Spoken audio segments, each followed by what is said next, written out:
Hello, I am IBX Toycat, and welcome back to day 132 of my SKYGLOO series. This is a ultimate challenge to survive without ever going below Y200 in the overworld. This means that I don't see about, I think it's about 2/3 of the Minecraft world, but it's 99.9% of the blocks that exist within it, and I have done an awful lot so far, but I have bigger plans. That's because I actually want to, as crazy as it sounds, go to the Nether, but that means getting my hands on lava, which I'm doing a surprisingly good job of getting. I got my hands on the pistons that I require, I've got my hands on some bees, as wild as that is to do at this height, and I'm going to now get my hands on some slimes, because once I combine those three things with a little bit of redstone, I'm going to be able to scoop up lava, despite it only being found hundreds of blocks down below. However, I've run into a problem, chat, because I need to get my hands on slime to make sticky pistons. However, slime balls are found in a few places. They're found below Y40 in slime chunks. They're found in swamps below about Y60 or so,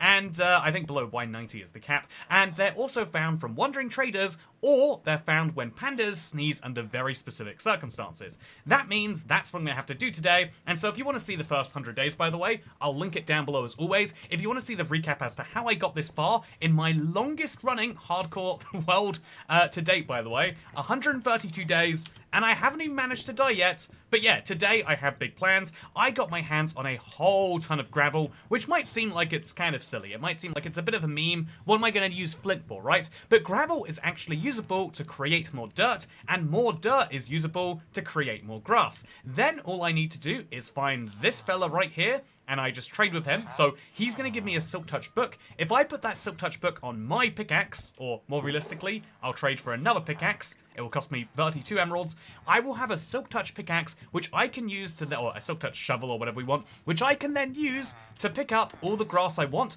move it to a jungle biome, once we find one of those, and then I can find pandas that way. Obviously, the whole time I'm doing this, I'm going to hope that I find, a wandering trader, but if I want slime balls, and I need to either hope for a 1 in, 15 at best, but realistically more like 1 in 20, 1 in 25 chance of a wandering trader spawning, which is every 2 to 4 days, so I can wait for close to 100 days, or I can do something about it, which is what we're doing today, by making a whole ton of grass, by the way. Hello, I'm IBX Toycat, everyone. Hope you're doing great. This is going to be a live stream on the internet, and yeah, I'm going to have a lot of fun with this one, I think, because, yeah, we have a big task in our hands, one which I think will require a shovel, so I'm going to actually dump all of my stone that I have here away into a chest, and we're going to go back and grab a few shovels, and we're going to make a lot of dirt from thin air. That's because, fun fact, even though there's very few dirt blocks available above Y200, there's a surprising amount of gravel, which by itself isn't that usable. Like, what can I really do with a bunch of gravel? However, I think, so we'll put our snow in here now too. Put it all down here. I'm going to be able to, by the way, today I'll also be working on my house. My giant igloo is going to come a little bit closer to fruition, which is always nice. But yeah, I'm now, first of all, going to grab some shovels. I think I keep them in this chest here. Just a few shovels, not that many really. I'm going to grab some shovels, I'm going to do some stuff, and we're going to make some dirt out of nothing. So here is the secret. If you've ever wanted to create dirt from thin air, but you don't have enough of it, here's the plan. This is dirt that I do have. I think I found about 20 blocks naturally, and another like 20 by digging down and pushing the blocks up, but there's still very few dirt blocks, but all you need to do is take advantage of this recipe for coarse dirt. So I'll move the gravel up there, make some coarse dirt here, and place that coarse dirt down. Now, coarse dirt can't grow any grass on it, no matter how close it gets to grass, which is very, very sad, right? But we can hoe the grass, and you can see this weird animation happens where the grass gets, there's no such thing as coarse farmland, there is just regular farmland, which means once we make the coarse dirt into farmland, all we've got to do is wait for it to unfarmland, and what did we just create? We turned gravel into dirt. Yes, we did. And so if I want to get my hands on a lot of grass, like I do, I need to put a bunch of this brand new dirt next to a bunch of grass, wait for it to spread, and then I'll grab a lot of it of Silk Touch, move it along, and boom, I'll have a solution. This is a tiny bit time consuming, but I mean, for the ability to literally create dirt from thin air, I think it's worth it personally. So that is exactly what we're going to do right now. Create a whole bunch of dirt from a whole bunch of thin air. And I keep, as I'm saying thin air, chat, I know this is a me-specific issue, and maybe the 8 of you watching from Finland. But I feel like I'm saying like Finland's national air carrier, like Finnair. Great airline, by the way, if you've ever flown them. They've got a blueberry juice I'd totally recommend. I love flying. Has that ever come up, chat? Anyway, hello everyone. How's it going? Happy Monday, everyone. I feel like it's been a while since I've streamed on a Monday. It used to be like the Let's Play day, so I was like, oh, it's kind of a faux pas to have a Let's Play and then also a stream. Because a stream, you know, like, also, that's a pretty cool thing to have. I think I'm going to combine that with my current chainmail helmet, and then I'll be more protected, right? Okay, so now let's chop up through this tree. I still need to... So every day, as well as doing this huge amount of progress to get silk touch and stuff, I also need to get myself a daily allotment of emeralds. The only real way to get emeralds in the sky is to turn spruce logs into sticks and boats. And so that's what we're going to do. But yeah, happy Monday. Hey, indeed. Happy Monday. SKYGLOO, it's the thin air that high up. It is... the air is very thin, let me tell you. I guess that is true. Like, I would probably need to get an oxygen infusion. Think about it, chat. I've been here for 132 Minecraft days. That's a third of a year. Like, if Minecraft had seasons, we'd have moved from winter to summer by now. You know, I'd be... if this was a TV show, you would symbolize my lack of survival right now. I'd have to start eating other people after this plane crash. Which is the only way to explain an igloo this high in the sky, right? Is that a villager crashed a plane... or a redstone flying machine many years ago. Also, I love thin air, says Tweet. Hey, I did find the one other person who was interested in thin air. Gotta love it. Anyway, so that chainmail helmet actually did have some use, and if I just use my diamond hoe, I'll get nothing. It's got silk touch on. Although, actually, can we just use the diamond hoe with silk touch as our way of getting grass blocks? I think I probably am going to be able to, right? I'd have to imagine. Maybe I'd have to imagine wrong. But I bet, chat... we can... Okay, so there's going to be some saplings on here somewhere, right? There we go. So put that all back on. Grab another sapling, and I can't get out of here besides over this. And then before today ends, I want to make sure I get some trades in, because that is important. So on our brand new grass, I'll put a sapling here, a sapling there. I don't intend for it to go very far. I'm just going to do it anyway. So now we could go to sleep, but again, I've got trades to make. Let's make some spruce planks. Oh, I've got a big pile of them. Then let's make, say, 10 boats. That should be a decent number. 1, 2, 3, 4. And then do it another time or two. So, yeah, every day we can get a decent number of emeralds because So one of the cool things about SKYGLOO as a challenge is you start with 2 villagers. Which means as long as you can get enough beds, which is actually the hard part, you can end... And as long as you can cure your guy and be sure he's not going to come back to life as a zombie. But as long as you can do that, you can actually go surprisingly fast. So now, we'll do the same again. I'll quickly... craft that into something, and then I'll get 5 more boats. And then, again, every day I need to make sure I do this, some decent amount, because I need a lot of emeralds to keep things moving. So now we do the same here, but for sticks. Make 4 piles of sticks, sell those piles of sticks to my very grateful villager, and then we go to sleep, and we do the same again in the morning. Actually, you know, let's sell a few more boats. I've got the space for boats. Let's make some boats. Who's going to stop me? So now we make boat 1, 2, 3, 4, 5, 6. I'll sell the first, like, 4 boats right now. I don't want to get to his trade limit. And then we go to sleep, and we'll do the rest in the morning. By the way, hello everyone. For some reason, I can't see the unlisted live streams playlist on my phone. I'm not sure why. There's a chance that it being unlisted is contributing to that. So anyway, chat, I need to get my hands on more bees, because I currently have 2 beehives. And it's kind of functioning, but that means so I need more honey, I guess I should say. And so I've only got 1 beehive that I can actually milk or farm, which means I'm going to use some of my oak today, or some of my spruce today, to make sure that I can do that other stuff. So let's make some spruce trapdoors, I guess. I need 4 of those, why not? Then let's go ahead and grab our campfires, which must be in here. And then we'll use one of those campfires to keep my honey nice and obtainable. Right after, we sell some boats. Again, every day, chat. Every day we do it. Also, 133 days. I've been here longer than a week, but I can't say when. What's been here longer than a week, but you can't say when? I want to know now. So I'm going to grab the rest of these honey bottles, and then we'll turn that into another block of honey, and then we'll use our stuff to get the rest of this done. So step 1, again, I always want to do this from a distance in case I somehow mess this up. That's a honey bottle. That's a honey block. Now I've got some more bottles. But this guy, so let's get the campfire out, put it down there, and then you have to put trapdoors around the campfire or the bees die. I think it's one of the weirdest Minecraft decisions to force you to put a block underneath a campfire that the game knows will kill the bees inside. But maybe that's part of the fun, is they want you to make the design. I certainly have some amount of fun. And so we're just going to put a block right there. I'm so scared of being knocked off the edge here, chat. Like, I can't stress to you enough how much I have these, like, micro-second daydreams of, like, oh no, what if I really balls this up? I think my odds of dying are fairly low because of how much I've torched. But I'm continually one block away, you know, one fence that I miss away from just going straight down and either failing the challenge or worse, failing the challenge and dying at the same time. Sorry, I didn't want to pull a. I accidentally pulled a reverse Hermione on you all there.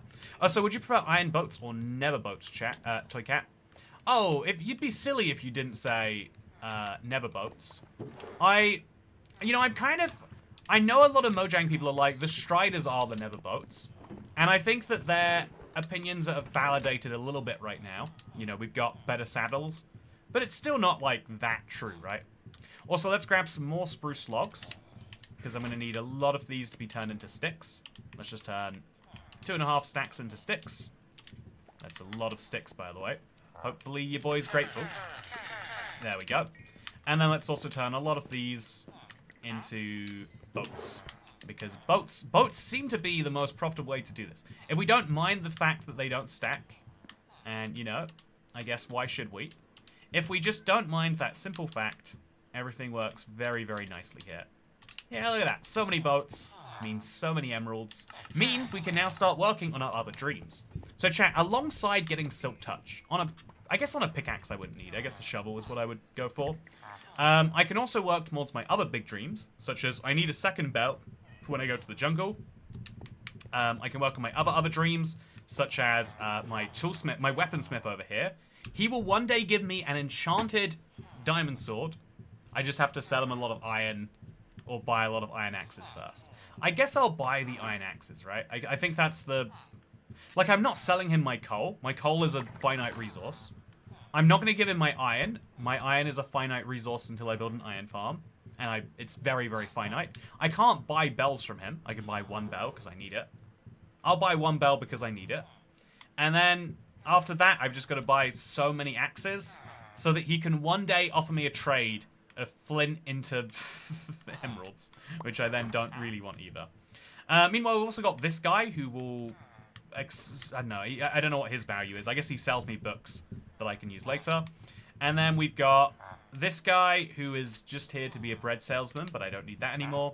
We've got Shearsman, who I guess I could sell my wool to. That might be useful later. And yeah, I'm going to get more villagers going on with this, just in the background. It's going to be great. Also, buy more bells. They attract wandering traders. Yeah, actually, I was going to wait to buy my second bell until I went on my trip. But if I buy another one now... Again, this is insane, chat. This is the equivalent of when someone you think is really science-based is like, oh yeah, I actually think that if you... you know, humans are better at working out when the sun is in retrograde or whatever. Like, you know, that when people say stuff like that and you're like, oh, you're kind of goofy too. So this is my version of that for Minecraft. There is nothing in the Wandering Trader code or the wiki page or anything that anyone has found out to suggest that bells should lead to Wandering Traders. But I didn't have a single Wandering Trader for the first 98 days. I placed a bell down on day 98. And on day 99, I got a Wandering Trader. And I've had like 5 or 6 since then. So we know that for some reason, bell equals Wandering Trader. How could that possibly be true? I don't know. I wish I could tell you. By the way, if you are enjoying this stream and you've watched 133 days, presumably, smash that bell. Also, hey, Toygat, stoked to be back in SKYGLOO. I am too. This is my longest series. I know, like, that's like a personal accomplishment sort of thing, but I still think it's crazy. Like, everyone in chat, you see the way I play Minecraft. We're all aware of this, right? You see the way that it doesn't really change that much when it's hardcore. The fact that I have survived in spite of that is something, you know, that should be given some credit. So, yeah, I'm going to now build this wall up here. I don't think there's a reason for this not to be tall, and I think it will just make the floor slightly less scary if we do it. Like, I guess it will make the floor more scary. I might walk towards it without realizing there's a danger. But I certainly just want to have this be slightly higher. And so let's build some nice blocks behind our stuff. And there we go. Look at that. So I think I'm going to need a lot of snow blocks. And so, chat, here are the things I need in my my world. I listed them in the description if you want to read about them. But there's lots of trades that would help me in a massive way. And so those are the things I'm looking for. One of those is pumpkins, because it will get me a snowy golem. And a snow golem will allow me to get infinite snow, which would be very valuable. I don't think I need to explain why. So for now, let's put our pistons in here. I've kept them in my inventory, but they don't need to be there. Let's put our spruce leaves in there. And I guess our cobblestone too, as well as our planks, if we're not going to use them. And hey, first tip of the stream. Thank you, General Delogu. How's it going? Happy belated birthday, Mr. Old Cat. Got an Xbox Series controller to play PC TS Mario Kart, and realized I can use it to play Minecraft on my laptop now. Controller for the win. Yeah, I'm a big believer in, like, you know, I'm not going to pretend that the controller is the best input method for everybody all the time, but I am going to say unequivocally, you know, this isn't disputable, that the controller is a really comfortable input method, especially when you're playing for a long time. You know, I play hours in a row on these streams, and keyboard and mouse is fine for that, but you get way lower strain, especially on your right wrist, from using a controller. It's also, like, to me, it's a bit more of a soothing thing. My hands can be down here in their relaxed position, whereas at a desk they're like that. Again, it's a small difference, and I'm lucky that I've had, like, the most minor bouts of RSI, but basically never. I'm very lucky in that way, so it's you know, it's an other people issue more than a me issue, I guess we could say. But I'm still very grateful for it. So now I'm going to take some coarse dirt. I'm going to make some coarse dirt, and I'm going to try something a little ballsy, chat. So we have this sapling, or we have this big tree that just fell down, which has presumably lost all its saplings now. I'm going to grow some more spruce saplings on coarse dirt, and I'm going to see if that will actually convert them as well. Maybe it will, maybe it won't. I guess it wouldn't. No, it'll convert them into podzol. Oh, and if we convert it into podzol, we're ruined, right? Because podzol can't be turned back into dirt. So we're not going to do that. I've changed my mind. So what we are going to do is we're going to farmland this. And just as a pro tip, we don't even need to jump on the farmland if we just mine the blocks. And now we have more dirt. And we can use that more dirt to get more coarse dirt. And we can use that more coarse dirt to get more dirt. It's a rich gets richer cycle, which is very good if, like me, you're living above the clouds and rich. Honestly, you know, as someone who's, you know, lived in a city for the amount of time that I have, you definitely come to realize that, like, oh yeah, there's, like, a lot of, like, you know, like, high-income people doing confusing jobs here. But, like, real wealthy people live in the countryside. It's a weird balance, right? But, like, there's the level of wealth where you don't need to worry about, like, someone, you know, telling you to do your job is, like, those are the country people. I meet one every now and then. I'm like, oh yeah, they're living their life on their own terms over there. Also, can you break Todzol without Silk Touch to turn it back into dirt? Oh, okay. I'm good then. Thank God for that. So yeah, what I'm gonna do is I'm gonna make myself some more. So I'm gonna test my Silk Touch hoe. It should work, right? Yeah, that's grass. And then we're gonna make more grass, just like this. I'm going to be very... I think I should make more fences, chat. I know this is silly, you know, from the guy who has died to a million hardcore creepers. But I am starting to think that maybe a few guardrails here or there might not be the worst thing in the world. But yeah, for now we'll just put a grass block there and a grass block here. And then that should mean we can remove a lot of these needless grass blocks. You know, they're just not needed here anymore. I think these would probably be great examples as well. Like, is this one... Is this a grass block underneath? Yes, it is. I just want to get as many grass blocks as I can. Probably we're talking about a stack, and I need to bring it to a jungle biome with me. So speaking of things I'm going to bring to a jungle biome with me, here's a fun idea I had. So if we mine this, it turns into nothing. Is that water, actually? Oh, it's just Vibrant Visuals water. I'm just really stupid. Chat, look at that. That water is so invisible. I've got to say, Vibrant Visuals has a lot of benefits. But one of the weird downsides is you just can't see certain things. Anyway, let's chop down this tree. Let's use it to make some fences. And maybe make this platform a bit wider. Or, like, more intentional in some way, I guess. I'm a big believer in intentionality. You can make something ugly as long as you intend to make something ugly. And you better believe I want to make something ugly. But that also means I'm going to have to put a lot of fences down. And also put some, like, slabs in places like this. I don't know why there are no slabs there. I think I show it in a video that I don't think has come out yet. Of just like, oh, there's a handy setting that can let you test things. And I decided to test, like, surely I wouldn't put a fence up with, like, a block below it. And it's like, oh yeah, if I ever fall down this, I just immediately die. Why would I set myself up so that that can happen? That's a question you're going to have to ask future me, or past me to explain that one. Past me has a lot of explaining to do. Like, why does this just stop over here? I'm going to try and round out some of my edges. But again, it's nighttime. I try not to be awake at night because that's when the monsters appear. Also in Minecraft. Also, the wealthiest person I know is IBX Toy Cat, says Dasher. I guess, I am just, just saying, I do have 6 oh no. Where do my emeralds go? I spent them on a bell, that's what happened. Okay, I'm not very rich at all. I'm not the wealthiest person, even in Minecraft. I'm sad to say. But what I do have, I did make an exorbitant purchase today. I bought some Vimto. This is one of those drinks that is illegal in the US, or was until very, very recently. Because blackcurrants, something you might not know if you live in a lot of European countries, particularly the UK and Ireland, is in the US, blackcurrants were illegal for most of the country's history. And so the purple flavor in Skittles and stuff is grape by default, rather than blackcurrant. And so as a result, also, blackcurrant flavored beverage, not a thing, right? So I'm going to grab some more spruce logs. I need to chop down more trees so that we don't have to leave as many of these out. But let's just make a ton of boats. So, boat. Oh, 11 boats. Yeah, let's do it. That's the perfect number of boats. Let's sell them, get our emerald allotment in for the day. And I'm liking that we've got a little bit of a routine going here, chat. I build out my empire of grass every morning. I chop down some trees when they're available. And we live a good life, generally. You have to buy a Swarovski creeper to flaunt all that cash to the cat. If I'm the richest person Dasher knows, I certainly should have some Swarovski crystals. Yeah, I think, I've been thinking about it recently, chat. I think that actually, to be able to buy things like Swarovski crystals and not think about it, isn't to be rich. Or it's to be like, if you're really, really, really rich. But I think it's to be like a certain level of middle class, where you just say, money is a concept. I can buy anything I want, and as long as I do some weird finance arrangements at the end of the month, and sell my soul to the devil, it will all work. Whereas, when you're poor or rich, you realize that money is very... Planes are pressurized to 8,000 feet or 2,500 meters. Scaffold pike is 978 meters. So at Y200, you're totally fine. Oh, that's a really good point, actually. I have been up Scaffold pike. I don't know if you know that, Elwison Temp.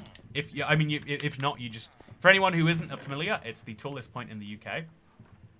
Statistically, most British people have been. That's not true at all, but I'm just going to say it is.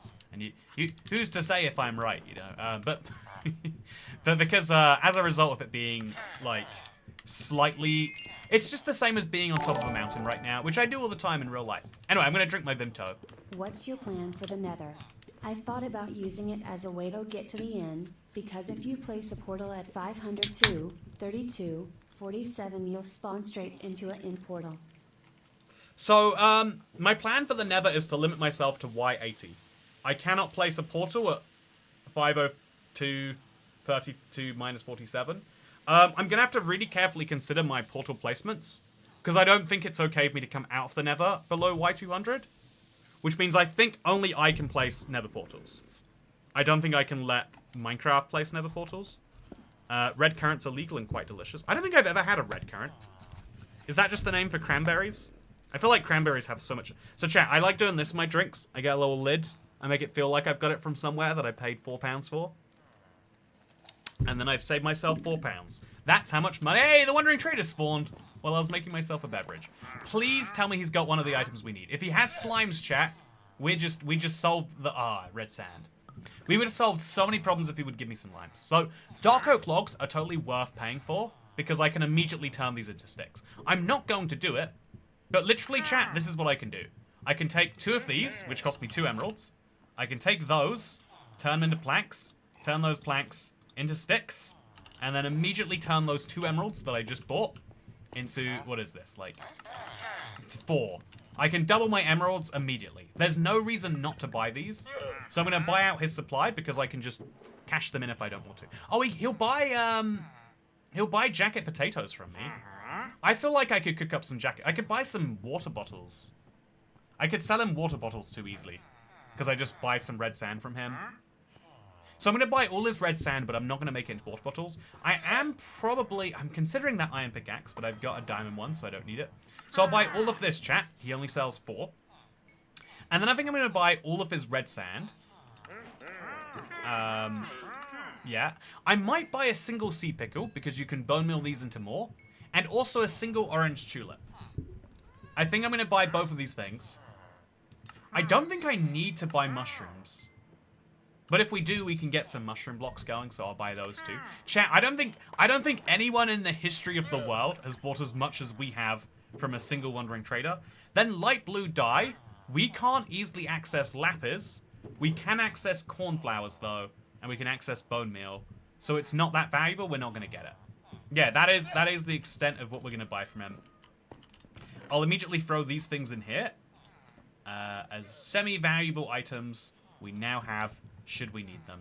And then I'm going to grab out some spruce saplings and move them up to the top, because I clearly need to chop down more trees and sell more boats. Yeah, what a successful day that is. So yeah, I know this is silly to do, but I'm going to leave my logs in here. Or maybe I should just chop them up and sell them. But I'm not going to commit to that yet. What I am going to consider doing, so I don't need him anymore, which means I should kill him, or I should at least kill his llamas. Oh no, wait.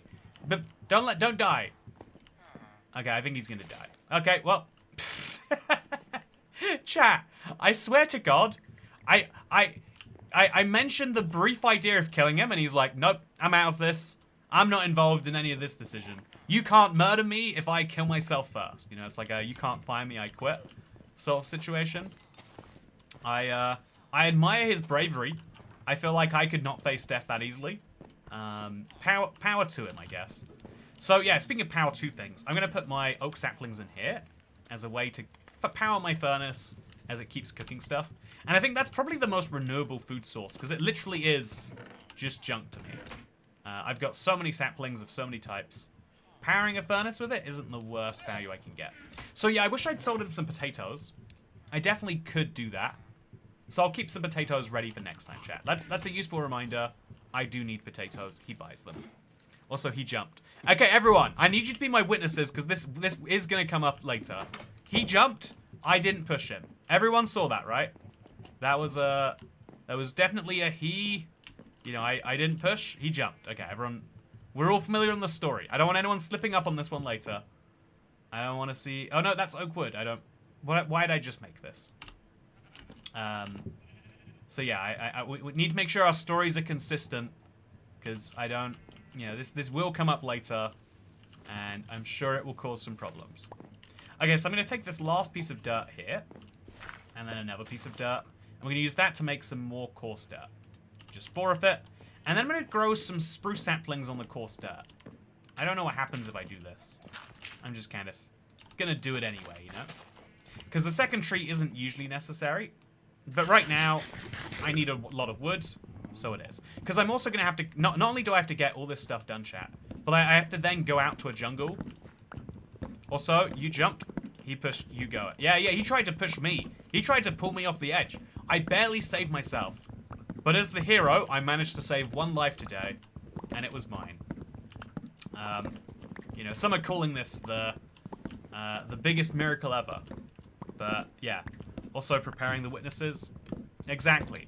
Thank you, Roger, for understanding. Also, yeah, Sumi82, thank you very much for the tip, by the way. I answered your question, but I didn't say thank you. Maybe you shouldn't say thank you. You know, like, I feel like some people do actually feel like, oh yeah, someone saying thank you is like, you know, it's nice, but they want it to feel casual, you know? You want to... There's a funny thing, like, there's layers of politeness I'm learning about, you know, some people as I'm...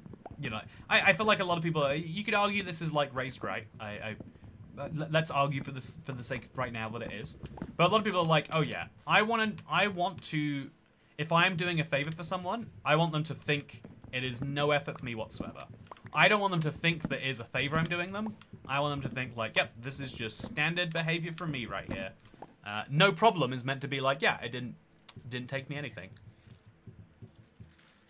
If you ask me to help you move, you know you've caused me a problem, so that's why you gotta, get people beer and pizza.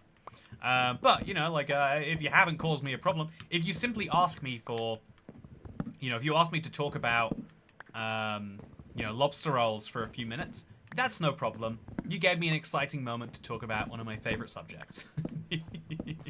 I do not like being thanked, says Tweet. Yeah, it is a real thing. I know some percent of listeners were like, nah, I think you just made that up to try and argue why not saying thank you was polite. There was a couple I know who had a real big argument because one of them believed that you should always say thank you, even for the small things, and one of them was like, no, I think that's silly, actually. I think you're, I think, like, even when two people both agree you should be polite, but they differ on how you should be, it's a fight. It's a huge one in some cases. Anyway, yeah, fun facts of Toy Cat. Try not to get in a fight. Try to learn ways that you are compatible and or not with people. And that includes basic manners, which is amazing for some. So yeah, I'm going to now take as much of this grass as I can and just keep it as grass. That'll be handy. But also I'm going to then come through here and pick up some extra dirt. So we can use that to make some extra coarse dirt. So we can use that to make... So this coarse dirt and oak wood looks so similar, chat. I know they shouldn't. I know, like, to some of you, you're like, that was easy. Also, everyone in chat is thanking Tweet. Oh no, chat, why would you do that? I was just, I'm sorry, Tweet. I didn't mean to do that to you. Everyone say sorry to Tweet now. Which might be just as bad, actually. Oh, so sad. The lobster I had my birthday. Seaside village, seaside patio hang. My screen just went dark. See, I'm not that freaked out, but I'm 135 days into hardcore, assuming I wake up in the morning. I do not like the way it wakes me up into a chest. I'm 135 days in now, chat. This is the longest I've ever played real, like, since hardcore came to Bedrock, which is only a year ago now, but in that time, this is the longest I have survived, and it's on a world where I'm surviving and, literally any single wrong placement of my feet will kill me, which is, I think there's something beautiful about that. Okay, so we're going to go downstairs, we're going to dump out some unnecessary items. I think I'm going to put some carrots and some extra stuff down there. I got very few carrots for using fortune. Oh, I didn't use carrots. I mean, fortune, that's why. So we get a ton of seeds. I don't know what I want to use the seeds for, but I bet I do want to use them. And yeah, now we wait for those crops to grow back, and in the meantime, we go working on some stuff. So yeah, I think general condolences, respect Tweet. I left a business today and said thank you to the salesperson 4 times and internally cringed about it for an hour. Now I'm reminded of it. Oh, I feel like you can never say thank you too much. I think I feel like like it's always better to like have your manners on max than on minimum. I think people can think of you as really ungrateful easily. And, worst case, they're like, that person said thank you too much, what a nerd. Also, Akuri, thank you for consistently putting out good content, Toy Cat. Also, happy 30th, man. Get you something nice of this. Okay, £1.48. That should be enough to get myself another fun beverage from the 65p establishment, also known as a... I think in this case it was a B&M. So I'll go to B&M and I'll get a fun but cheap beverage. Like the premium bubble teas are like £1.25. It's like post-tax, I'm not going to be swinging for that. But, we get very excited about it regardless. Okay, so dirt doesn't go in here. Although, I'll put grass in here just for now, so I don't have to worry about it. I'll put my oak plank in there, and I'll put my red sand in here. Chat, I'm going to need a separate chest just for the weird, goofy stuff that I'm not expecting here. Like, the bubble coral block, why'd I pick it up? Or dripstone blocks. I think these are the blocks that are going to have to go... Yeah, glowstone as well. Let's start moving that stuff into here. There we go. And so that means I should put pistons in here later, but that'll be great. Then we'll put my wheat away and my redstone away. And there we go, chat. Okay. Let's go make some more gravel into dirt. Do I have gravel in here, like a stack at least? I think I should keep some gravel around. I think I'll keep 20 gravel. And I'm going to make this entire stack of gravel into dirt so I can make it into grass. Right after, we make some boats. I can make so many boats. 12 boats, in fact. Just 9 for now. Because every day, we need to move forwards on this emerald front. Every day we don't is a setback, the way I see it. So 2 more boats now. And then that's the max he'll be willing to sell. Any more and he'll start, you know, pushing up prices or... Actually, wait, what happens if you max out a villager that sells something for... that buys something from you? He can't refuse to buy more. So maybe we should be maxing him out and I'm doing something wrong. But yeah, if you're curious where I got my dripstone blocks, it's from here. If I get quartz blocks, they'll also be from here. Man, I wanna start using quartz blocks for something fun. But I haven't worked out what yet. For now, let's keep on moving though. I've got lots of progress to make, and not necessarily a lot of time to make it in. So yeah, once I've got my big stack of grass, I'm then going to have to work out how I go to a jungle. And I'm thinking of going quite innovative on this one, chat. I'm thinking of making an ice pathway. So getting ice above the sky should be easy, but it probably is going to be more painful than we think. To get baves and blackcurrants. Exactly, when Acroary says thank you for putting out good content, they were saying thank you for bathing in weird liquids. It's what I like to see the most on the internet, and I'm glad that you can provide it for me. I'm pretty sure that's what they meant. I'm not gonna hey, it's snowing. So snowing time is actually a good time to get some ice in, I think. But yeah, every time we chop open our blocks, I ended up with 10 dirt here, I don't know how. That means I get 20 coarse dirt this time round, which means, oh, look at all this dirt that we are just managing to appear from thin air. It is, you know, again, the airline have been very gracious in providing me all this dirt. But look at it all just appearing right here. Isn't it wonderful? Yeah, if you, okay, so then we break it all, and we're good. So I get baves and hot chocolate when. I've been a long time, I'm the only one who's fighting this Vanguard. Hot chocolate is a great sounding beverage. It's like, what if you want a hot drink, but you don't want to be drinking caffeine? Because, you know, not everyone is. Hot chocolate's there for you in a way that, you know, like, I think is very wonderful and should be promoted. But then, hot chocolate actually, I think tea has this problem too. I'm going to get, you know, I'm going to get in trouble for this one because I'm British. But tea and hot chocolate just taste like water. And specifically hot water. And hot water has such a flavor to it. I am always talking about how great water tastes. Does not apply to hot water. Hot water tastes like hot more than it tastes like water. You lose that water flavor, and it's a shame. It's you know, like, have you ever tried going out to like a, you know, like a fancy, you know, like bar? They put, you know, like, or think about how people drink whiskey, right? They don't say warm that up to 80 degrees. You can't taste it at 80 degrees. You get it with an ice cube in on the rocks. That's what people mean. The rock is an ice cube. I don't know how that terminology ever came to be. But I can tell you that that's how you want your fancy stuff. You want it with ice. You want it cold. And if you've ever tried an iced chocolate, it's like, oh, it solves all the problems of a hot chocolate. It tastes like chocolatey milk or whatever. It's delicious. But yeah, I make it with milk. Even then, I feel like you've got to make it like pure hot milk. And now that means you're boiling milk in a kettle. So you can't be using your own kettle for that. It's gonna do some weird things. Yeah, I think the only way to make good hot chocolate is you've got to literally melt chocolate. That is delicious hot chocolate in my humble opinion. Anything else, just not the same. So now we're gonna make a whole extra stack and then some. So let's start with the first 4 because it's the easiest. And once we've done that, we'll have more dirt. And now, chat, look at that. We have 63 coarse dirt, but also 11 dirt that I can start just moving around, doing some stuff with, and turning, ultimately, into grass, which we're then going to move into our jungle. I'll have to one day move it back, so I'll put it, like, what I think I'm going to do is I'm going to go to the jungle, place some slabs down, then place the grass on top. I think I want to do the same with this, because, okay, chat, I can get my hands on ice by using Silk Touch, and because when the ice unfreezes like this... Oh no, I have to break every other block normally. But yeah, I can get my hands on ice very slowly like this. So I'm thinking of, once I get a Silk Touch pickaxe, making a giant area where it can freeze over and I can get ice. Should I make it over here? Should I make it over there? I guess logically, I should make it down by my igloo. Maybe the back of my igloo should be a giant ice spot. Yeah, I've got some wood out there anyway. But I think I need to be a certain height. Chat, does anyone know if there's a certain height where water freezes? Would my water freeze if that snow landed on me and almost pushed me off the edge? Again, not that far off the edge, but still concerning. So for now, let's chop down some trees. It's daytime. Yeah, is there a minimum height for water babes and toy cats? Says a query.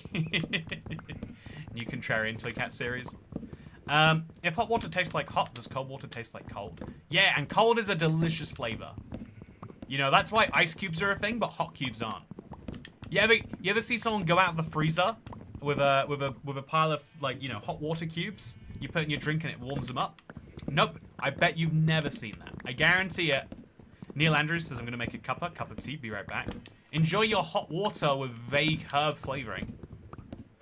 I'd love to be a certain height, maybe 5'5". You are very fearful today, says Dasher. Let me tell you why, Dasher. I went into a mattress store today. I've been into free mattress stores in the past month. I have a funny like side story of that I actually got a fine for spending too long inside of the mattress store, which is a very goofy quirk of how parking tickets work in the UK. But yeah, I got a fine.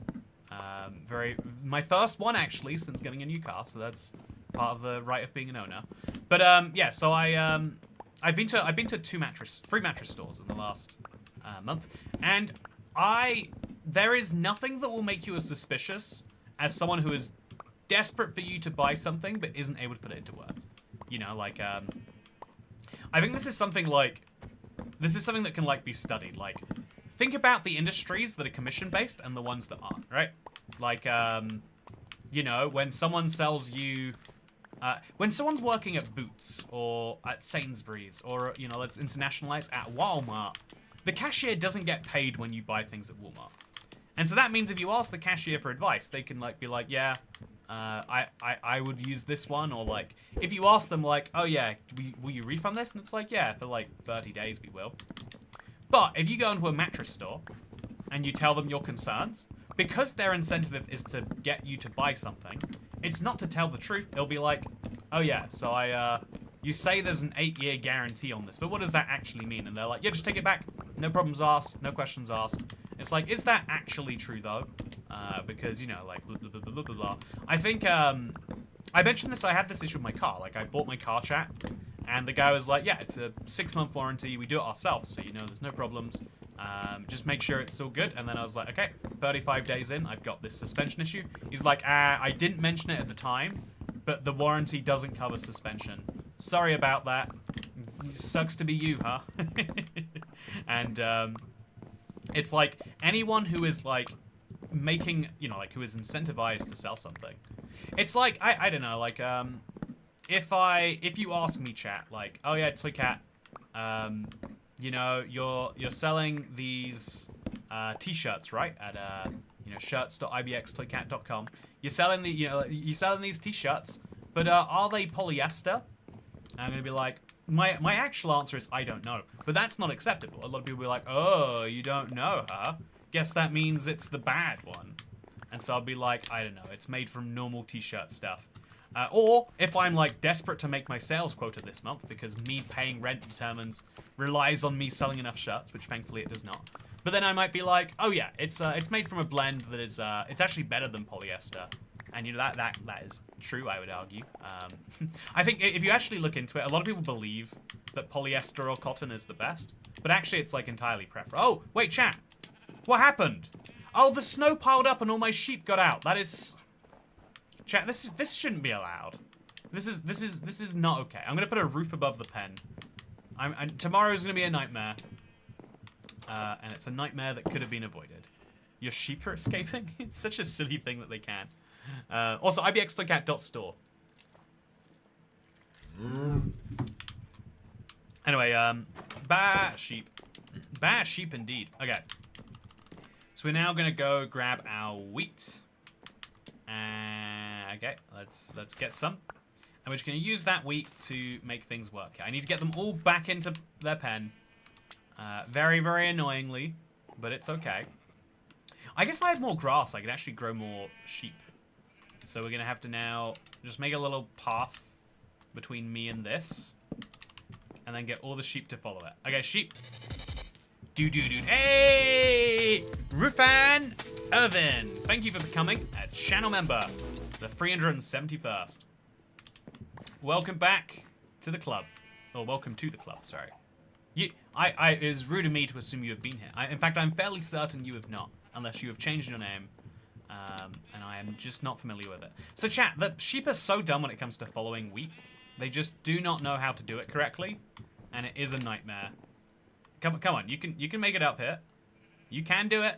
I believe in you. Oh, look at his eyes. What has just happened to him? Whoa. Okay, so yeah, this is...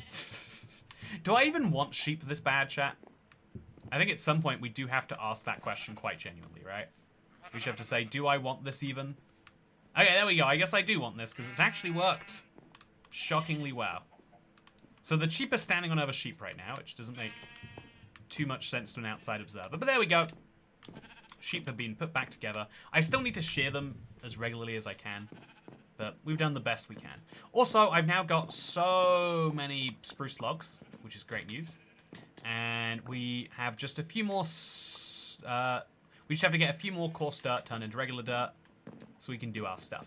Lots and lots and lots of grass right here for the making. You'll love to see it. So make this into some stuff. Also, his eyes are reflective.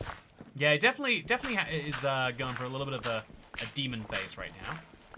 Can't say that's what I was expecting to see.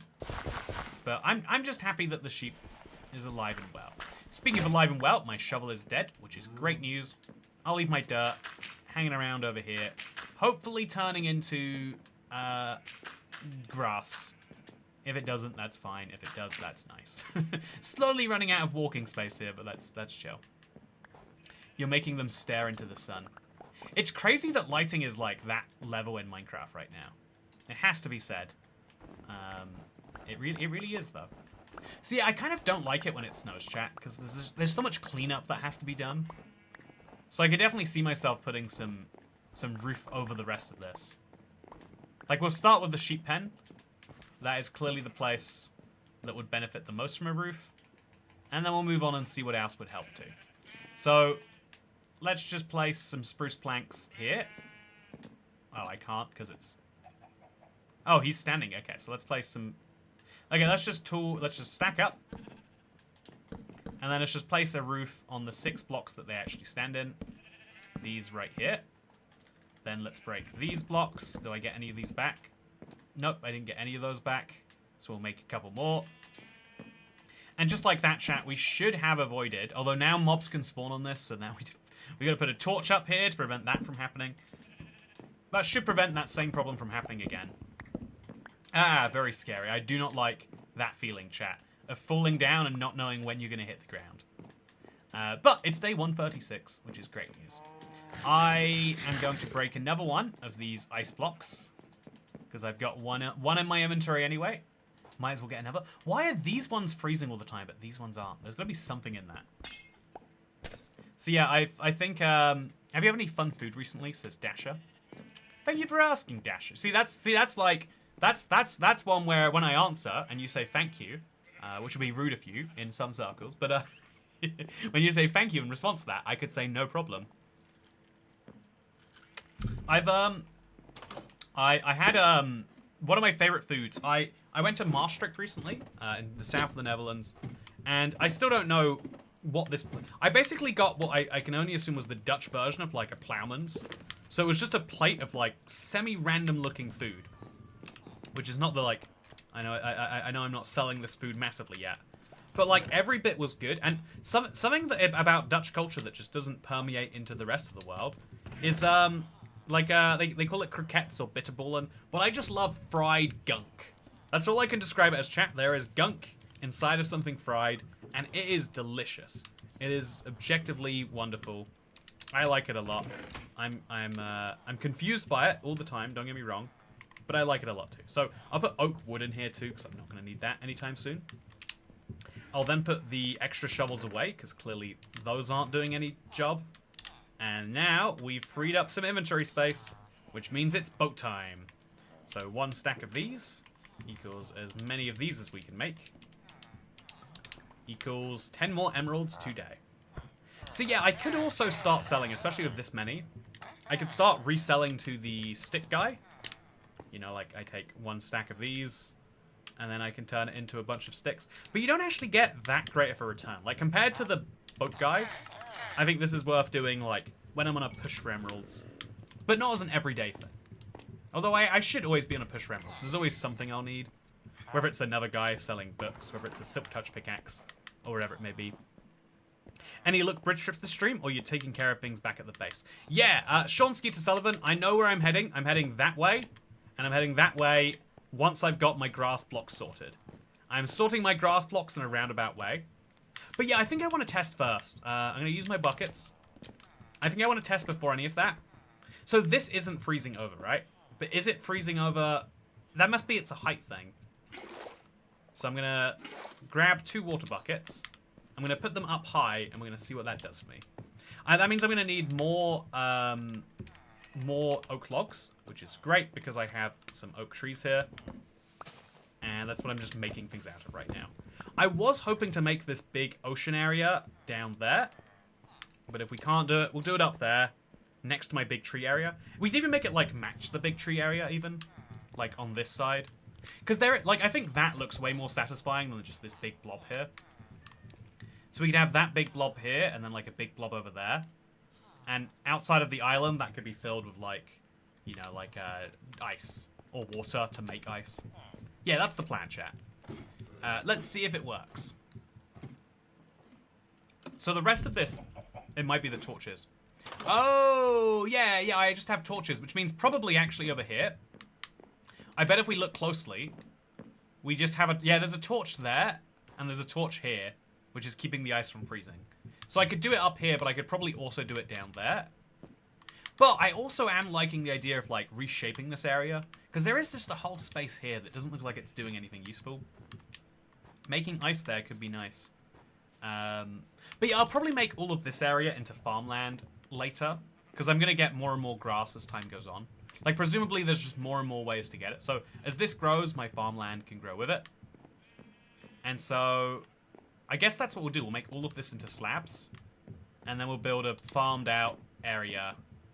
And we could make it look cool if we want to. Like, deliberately remove some blocks, make it fenced in. So yeah, let's okay, let's now focus on the next big problem, chat.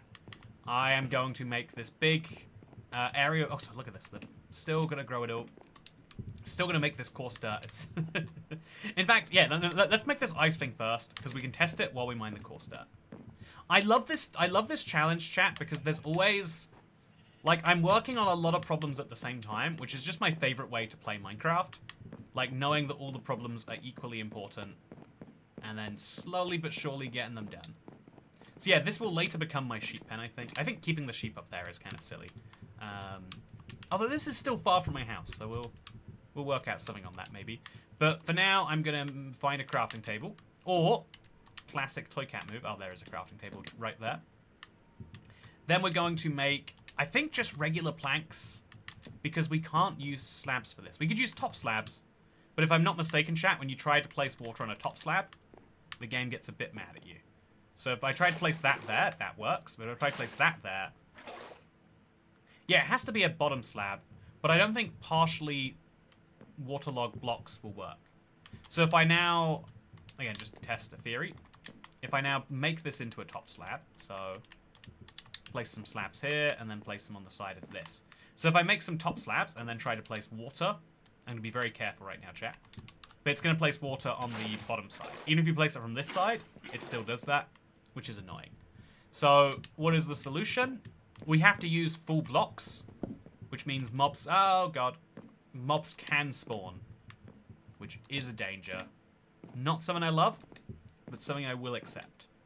So we're going to now remove a lot of these slabs and replace them with blocks. And I guess if we do it far enough away from the house, it won't have any risk of mob spawning. But yeah, we'll start with an 8x8 area right now, because that will get me a nice, you know, stack of wood. And then we'll expand if things go well. So right here, 5, I guess, is a fine number of blocks. Is where we start. We'll put fences around it or something like that. Yeah, I think if we just fence it up, we'll be fine. Or even just do the double slab technique. But if we do that, and then we place some water down, we should get some good results. Ooh, yeah, it makes me antsy going this close to the edge, chat. I don't want to do it anywhere near nighttime. I don't want to do it. Okay, I'll put torches down for now, too. Just one of them, just enough to make sure that nothing bad happens here. And then I'll also see if this freezes if I remove the torches. I'm pretty sure it does. I think that torch, I remove that, all of a sudden things are going to start freezing like crazy. So we'll test if that's true in the morning. For now, though, yeah, it's sleep time. Chat, we survived another day without going below Y200. We got all the music discs, I guess, says Alfred Newman. Yeah, that was 133 days ago, man. No, it was a stream ago, if you recall. I really like that challenge, though. I think that is one of my favorites. I like, I had a really, really good time with it. But also, I have series, right? I used to have this problem where, because right now, I do want to just quit this and go get the discs. It was super fun, especially towards the end. I love the risk-reward part of it. But then I end up like stuck spending like weeks and weeks streaming the same challenge over and over again, expecting different results and all that. And I think that's just not good for anyone. It's especially not like I think having a series where we have like explicit goals is important. And I think this is one of my favorite series. I enjoy it a lot. People enjoy it a lot. So I think it makes more sense to do this than that. Brewing all potions in hardcore when? I think that's a fun idea too, Akash Warrior. I think that's a really fun idea.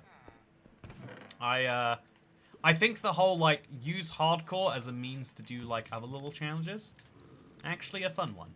Okay, so now we're gonna go see if our water has frozen. It has, so that is proof that we can be as low as 204 and it'll freeze, which means at the layer we're going to, it'll be fine. For now, though, let's pick up some extra ice. Is it going to refill itself? It basically did. Okay, so that's 3 more ice. And yeah, so chat, again, my plan is to make a big ice boat. Halfway, it will be a lot of fun. Maybe you can give that challenge another go once you've had enough time doing other stuff with a fresh brain. Yeah, I think that's always useful. I think trying the same thing over and over again, you start to make dumb mistakes. I think that's that goes without saying, right? So let's grab our honey block. And then, or rather, we've got honey bottles. And chat, we need 6 honey blocks, so we do have to do this quite a bit. But I'm surprised at how fast and effectively the honey growth is going. And I'm glad that was the part of the process I did first. So now we put these back in here, plus this one. Maybe we should keep the honey bottles near the beehive, but that's a crazy idea. We'll think about that later. For now, let's put our honey block away. That's 3 out of 6. And also our blocks of coal, I guess. Just all the weird, quirky blocks can go in here. And now, I think with this amount of spruce logs... Nope, I'm just going to keep on selling the minimum amount a day. Let's go make some more... No, let's make the water. Chat, see? I have so many tasks, and they're all actually pretty important to make this whole thing work. And I like that feeling. I like the feeling of, like, you know, we're sort of coasting, you know, like, if we're being honest, you know what we're doing is not at... Okay, so I'm going to break this block. Oh. If you're being honest, right, what we're doing here is fairly basic stuff, but it all comes with that penalty of, like, you could fall down and die. And if you don't fall down and die, it's more impressive what the results are. I think if I'm really trying to dissect why it is what I like that what I'm doing here. Oh, I think sometimes... I think it is actually, you know, I was going to say sometimes, like, you can do that too much. I would say most people underdo it more than they overdo it, though. If I had to, like, you know, be really brutally honest. I'll make spruce fences around this, by the way. I think most people massively underanalyze what it is that they enjoy about the things that they enjoy. And it doesn't seem important in the moment. Sure, I'll concede. But I think the reason it becomes really important, so I'll put fences around here too, because I can just slide through this middle, right? Yeah. And the water can't slide through the middle like me, which is great. So now we just move the fences, and it's going to keep on doing what it's doing until eventually it can't anymore. And then we stop it doing what it's doing here. I have to be so careful. The water wants to push me off right now. To remind you all. Okay. Be very, very careful. There we go, chat. I've created the weirdest string of water. Have you ever seen water do this before, chat? This is absolutely wild. I didn't know you could tell water to do it that way. Anyway, yeah, isn't it fun you can also jump in water to get onto a fence? That doesn't... I guess it's kind of like having a block there. So have you succeeded with the collecting every armor trim challenge? Last I was here, you died just before collecting the last one. So in a hardcore world, on a random seed without dying, no. Have I done it in my Let's Play world? Yeah. Oh, no, these fences don't need to go there. It's fine. I'll work around what I've already done. But I need to put a bunch more of these. So this is 4, 5. I'm going to at least go 6 blocks this way. Or 8 blocks this way, let's say. So if this is 5 fences, we want to go... This is 6, 7, 8. This is terrifying, chat. What if something spawns and murders me? I can't afford to think about that. Also, there's some trees over there. I could probably, like, cut the tops of them if I wanted to. If I found them to be... If I deemed them to be ugly, I'm sure I could do that. But let's just place a fence there. And we're going to make sure we fence all the way around. Then we'll put water in the middle. And then we'll let that water freeze. That is my idea. So we need like 12 more fences, let's say. It's probably a few more. It's scary having these little gaps, but I'm going to have to trust the system, chat. Even though the system is me, and I really should not trust that system. Place a torch here for now. So we can place a block on the other side of that torch. Ooh, I made small water fountains under my Eiffel Tower with that trick. Oh, fun. Yeah, I guess, like, taking advantage of where water naturally spawns isn't that crazy. But it feels very crazy. Now we've got an extra fence. I don't know what to do with it, so I'll just move it up there. But I do also have a second water bucket. We place that there. Oh, God, it immediately froze, chat. Immediately. I shouldn't have done that, by the way. But that's crazy, right? Can we just take a second to appreciate that was nuts? What are the odds of placing a water bottle and having it immediately freeze in your face? And we grab some water. Crouch our way out of here. I don't like that there's a big gap on either side of that. That's health and safety concerns that I should definitely do something about. But then we'll place water here. And then we can move this water to here. Then we can move this water to here. Then we can move this water to there. And then we can move this water, and you can see where this is going, right? To there. And we can move this water here. And then we can move that water there. And that should be the entire thing turned into water, which means we've got a sheet of ice that will create itself and then recreate itself over and over again, which means all I need is a decent pickaxe to mine this. And again, it freezes at a decent rate, so I could sit here and do it constantly. But obviously, the best thing to do is wait for the whole thing to freeze, and then mine everything but the edges. But again, we'll let it freeze over at least once, make sure it works correctly, and then we'll optimize it, make it bigger and stuff.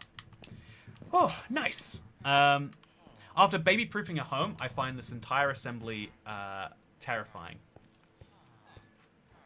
You know, I do feel like if you know, if you know how when you get a pet, at least from a shelter, they come and they look at your home and they're like, is this a suitable place for an animal? I feel like if I had like the human version of that, because for some reason we don't have any version of that for humans. I mean, we all know the reason, but like, you know, like if I was to be like, yeah, I'm looking to raise about 15 children in this house. I have this person on my stream. They'd love hearing that, by the way, that someone I met on the internet has 15 children. I'd love to match that. So I got 15 beds for them. Don't worry, they are all hygienically cleaned once every 100 days or so. And as you can see, I put up safety railings, so that way the cats can't get to the children. I think they might have some questions. I think they'd have quite a few questions, actually. So I don't know why there's a trapdoor here, but I'm going to put it down, and the bee's going to go into his hive, I assume. No, he's not. I thought I was going to cleverly get some extra honey with that, but no. Anyway, back to chopping down trees and selling boats. Have I sold my boats today? I feel like I just woke up. So I'll go and sell some boats, and if I'm crazy, then I'll just sell more tomorrow. It's as easy as that.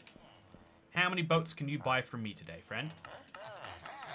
All the boats. Okay, I didn't sell my boats today. Glad I'm not crazy. So yeah, now that means I have 55 emeralds. I can make myself a silk touch pickaxe. And arguably, I need both a silk touch and a diamond pickaxe, I would say. So I think I'm gonna do that. As crazy as it seems to do this, to buy a... Like, yeah, I think I have to do it, chat. I think I have to buy this pickaxe, and then I'll have a breaking efficiency on a pickaxe. Yeah, I think that's what we'll do. We'll just bite the bullet, because there's no other way to get a diamond pickaxe this high in the sky. I'll bite the bullet, make the purchase off this axe. Oh, it hurts, but it's okay. Then we're going to go over here, and we're going to buy a bookshelf from this fella, because he sells them. Then I have to break that bookshelf, because I don't have any sugarcane yet. Then we use this plus some emeralds to buy silk touch. It's a weird process, but we're getting it. Then we use the silk touch plus this on an anvil, which looks like it's about to die, to make this pickaxe into a... Do I misunderstand the process? Can you not overwrite fortune with silk touch? Okay, I guess not. So I guess what I'm going to have to do is I'm going to have to remove all the enchantments and a grindstone. I hope I have a grindstone, chat. I do, thank God. So then we say goodbye to all those enchantments that I know and care about. Ouch. Oh, do I have to? I guess I have to. And then we now have a simple silk touch diamond pickaxe. I think I want unbreaking and stuff on there. So just to confirm, if I try to combine these together... Yeah, so I now have to buy a second pickaxe to re-add unbreaking and efficiency to this. Which I think is kind of crazy, but it's what we've got to do. That's silly. Also, at least they'll be fine if they fall. Yeah, the cats, that's true. The cats will be fine if they fall, whereas my human children might not be. That's something you got to consider. That's something you really got to consider. Anyway, so let's keep chopping. And yeah, so I've now got this silk touch pickaxe, but it's it's expensive to use it this way. So now I'm gonna wait until I have enough boats created and sold to justify. Oh yeah, it seems silly, chat, but it is a thing. Anyway, so I went to a mattress store today, and it was like, whenever you're in a high pressure environment where someone, again, this is the critical thing. A lot of salespeople convince you, like, yeah, it's like me, you can call me whenever you want, etc., etc. But the thing is, the actual people who are in charge of... I guess what I'm saying is any business where they very specifically separate out both the financial incentives and everything else about the people who are, like, who are selling you something and the people who repair that something, you know, you just gotta think about it this way, right? Like, if it like, maybe big brands like Apple's and the Samsungs of the world, like, they would lose a lot of reputation if they said, oh yeah, we'll repair any phone in a year, as long as it's not water damaged, which is, I think, what they do say. And then they just said, actually, we've worked out that repairing phones is expensive, so we're not going to do that. But if, you know, if the guy at the mattress store, who seems really nice, but does get a 40% commission, if that guy is like, it's probably not, it's not 40% to be clear, but you know, if the guy is getting a very substantial, you know, like, bonus if the store can hit their target this month, you know, like, if you know, he's one mattress away from making sure that he hits his big bonus this month, he just has to say, like, oh yeah, those guys, they'll sort you out, trust me. And it's like, you know, he might even believe that they'll sort you out, but it's not in his interest to make sure that you are sorted out. It's in his interest to make sure you buy this mattress right now. Do you have a slot of leaves laying around a chest? You can make a hedge for the edge of the base area. Oh, that's a fun idea. Yeah, I do have a lot of leaves that I'm not using anything for. I think making a little hedge would be nice. I think maybe even from... Yeah, I kind of like the hedge idea. I'm very pro-hedge. So... Yeah, now I've chopped down another tree. I should use some of the saplings that fall to make a better tree over here. Because for some ungodly reason, I made the weird cool... I've got 25 saplings. I made the very strange call to plant just one sapling here, it looks like. But let's fix that. And then let's plant 4 more over here. Again, I'm starting to pile up the spruce logs very, very fast, but that's not a concern. What is a concern, though, is getting this coarse dirt to turn into grass. All of my previous grass has done that, but let's do it even more. So now... wait. Coarse dirt. Oh, we want to play that. We want to place that down. I was like, wait, we're missing a step in this process, chat. But I don't know what it is. So place it down. We then hoe it all. And then once we hoe it, we break it. Then we've got dirt that we can turn into grass. We'll do the same again. I should actually probably get rid of all this grass first. Just make sure. Yeah, I think I'm going to get rid of this grass first. It's important to me. And, you know, I'm here anyway, right? My parents got one of those Simba mattresses, hated it, sent it back. There's a cat beanie. Yeah, one of the things I am also then slightly cynical of. Like, I've been thinking about this for a while, right? Because of the fact that I've bought 4 mattresses in my life, which I think is probably higher than average. Maybe it's about the average for a lifetime, but you know, I'm only just an old man now. You know, I've barely hit the old man age, so I think I bought a decent number of mattresses over my life, and you realize very quickly that unlike most industries where you can really easily justify why something is worth what it's worth, the mattress industry is based on vibes. And you know, have you ever heard the ads? Again, it's crazy to me that people got away with this. But I think it was De Beers. It was one of the big diamond companies. They created this idea that if you really love your woman, you spend 3 months' salary on the engagement ring. And, you know, like, there's a little bit of, like, truth with the idea that, like, oh, yeah, the more you spend on something, not only is the better it's going to be, but the more you're showing you care about that thing. But also, it's insane that they got away with that because they... again, imagine if Coke got away with, like, well, if you really want to be hydrated... You spend 1% of your income on your beverages. If you're going to put it in your body 3 times a day, it better be good, right? But a lot of people, like, really deeply believe that about a mattress. Like, if a mattress is too cheap, you sleep on it hours a day, therefore it's going to ruin your life. You know, everyone slept on a bad mattress. But I think the more I've spent time around mattresses, cheap, expensive, etc., the more I realize that, like, there is quality, which I think is mostly down to, like, you know, there's like build quality and there's like how new something is. But a lot of it is just preference. Like a mattress that you would think is the worst, some people are like, oh, that's comfortable. You know, like firm mattresses to me is like, oh, we going back, you know, like spring mattresses. This is crazy, chat. A lot of people want springs in their mattress. I thought like, oh yeah, spring mattresses, like when you were a child and we didn't know any better, right? But there's a lot of people that are like, yeah, that's how I've grown up, so it's how I want my mattresses to be going forwards, right? Why would you change? You know, I've done a lot of good sleeping in my life. Don't intend to stop now. And from that perspective, it's like actually that is quite compelling. Or maybe a mattress salesman was just trying to convince me to buy springs. But anyway, I've had a fun time buying mattresses today. But yeah, what I will say, diamonds aren't even really that rare anymore. Oh, that's what makes it even crazier, is it? It would be like if Coke, like I think I get some flack for my my opinions sometimes that I think that, you know, like a lot of private companies have served me better than any government have in terms of increasing my welfare, you know, regardless of my income level. But what I will say.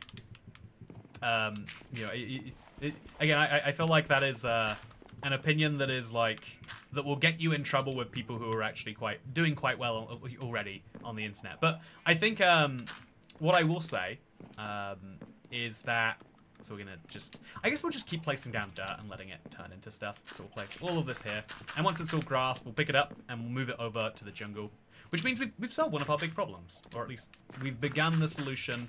Which is good. Anyway, so, sorry about that, chat. Got a little distracted here. So I'll place some more grass over here. Just let it spread. Slowly but surely. Yeah, I do feel like I think one of the craziest things about certain companies is that they really did do their product in the most democratic way. Now, obviously, I think the one example that everyone seems to agree on this for is, like, Costco. Like, the idea of, like, you pay... Most of Costco's profit margin is in the membership fee. And so you know walking into that store, everything's going to be a good deal, but also it's probably going to be like a good quality product. It's rare you find something that sucks at Costco. So Costco's a business people like. But the same is true for Coke. Coke could have gone... took out the XP system in your chat incentivizes giving super chats rather than Streamlabs, which lowers your cut. Have you considered, therefore, disabling it? Oh, that's a really fun question. I think the XP system is something we're just going to keep going for a while because it's novel. And we'll see if anyone really cares about it in a week. I want to come back to your question, Hack1MC. So you can... I'll give you permission to ask that again. Because I would love to answer it again. But I'm going to finish my point while I'm here. That, like, Coke basically takes the path of being as cheap as possible by releasing as much of it as possible, whereas the diamond industry, and the same is true for hazelnuts, I think you'll never guess who owns 75% of the world's hazelnut supply. It's the people who sell very expensive hazelnut spreads and Ferrero Rochers and stuff like that. Yeah, if you... also, Costco sells TCL TVs. They're not high quality. It's an example of a poor product they sell. Isn't it interesting, though, that you can point to, like, one big example? You know, like, rather than being able to be like, they sell these different things.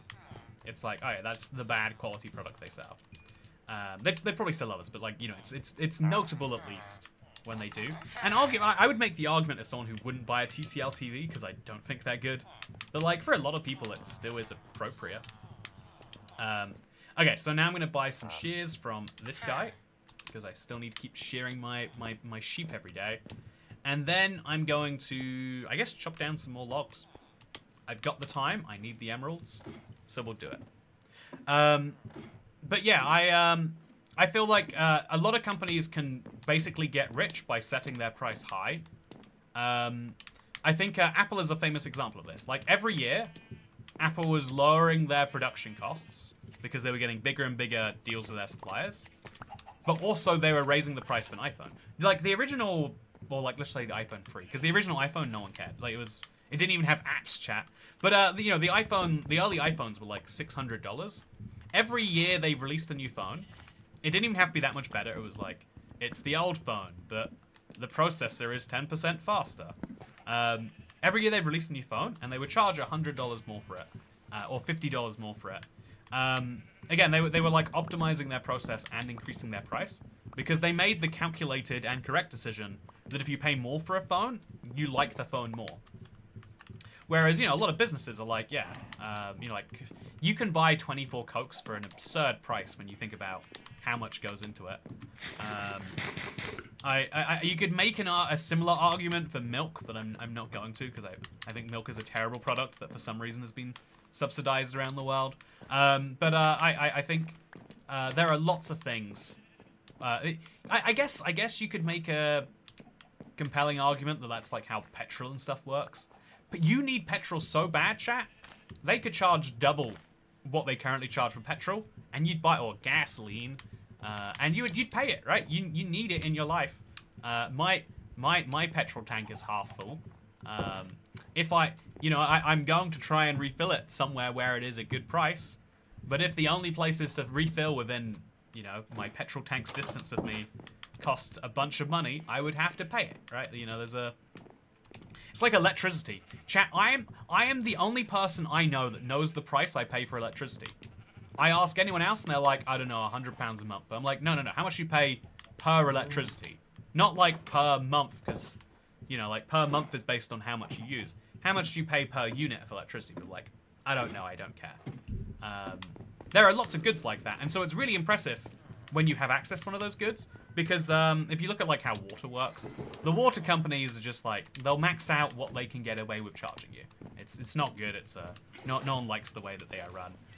Diamond companies are like, yeah, 3 months salary. They've locked in inflation into their pricing right there, if you think about it.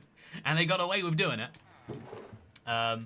Whereas, you know, I feel like the democratic, the hero for the consumer way to do it is not. Also, I saw Apple's banner ad on YouTube recently. It was so funny to me. They made no effort to advertise the phone. It was just a picture of the iPhone, which looks like last year's one. Yeah, and people, I think very recently, people have started to buy fewer phones.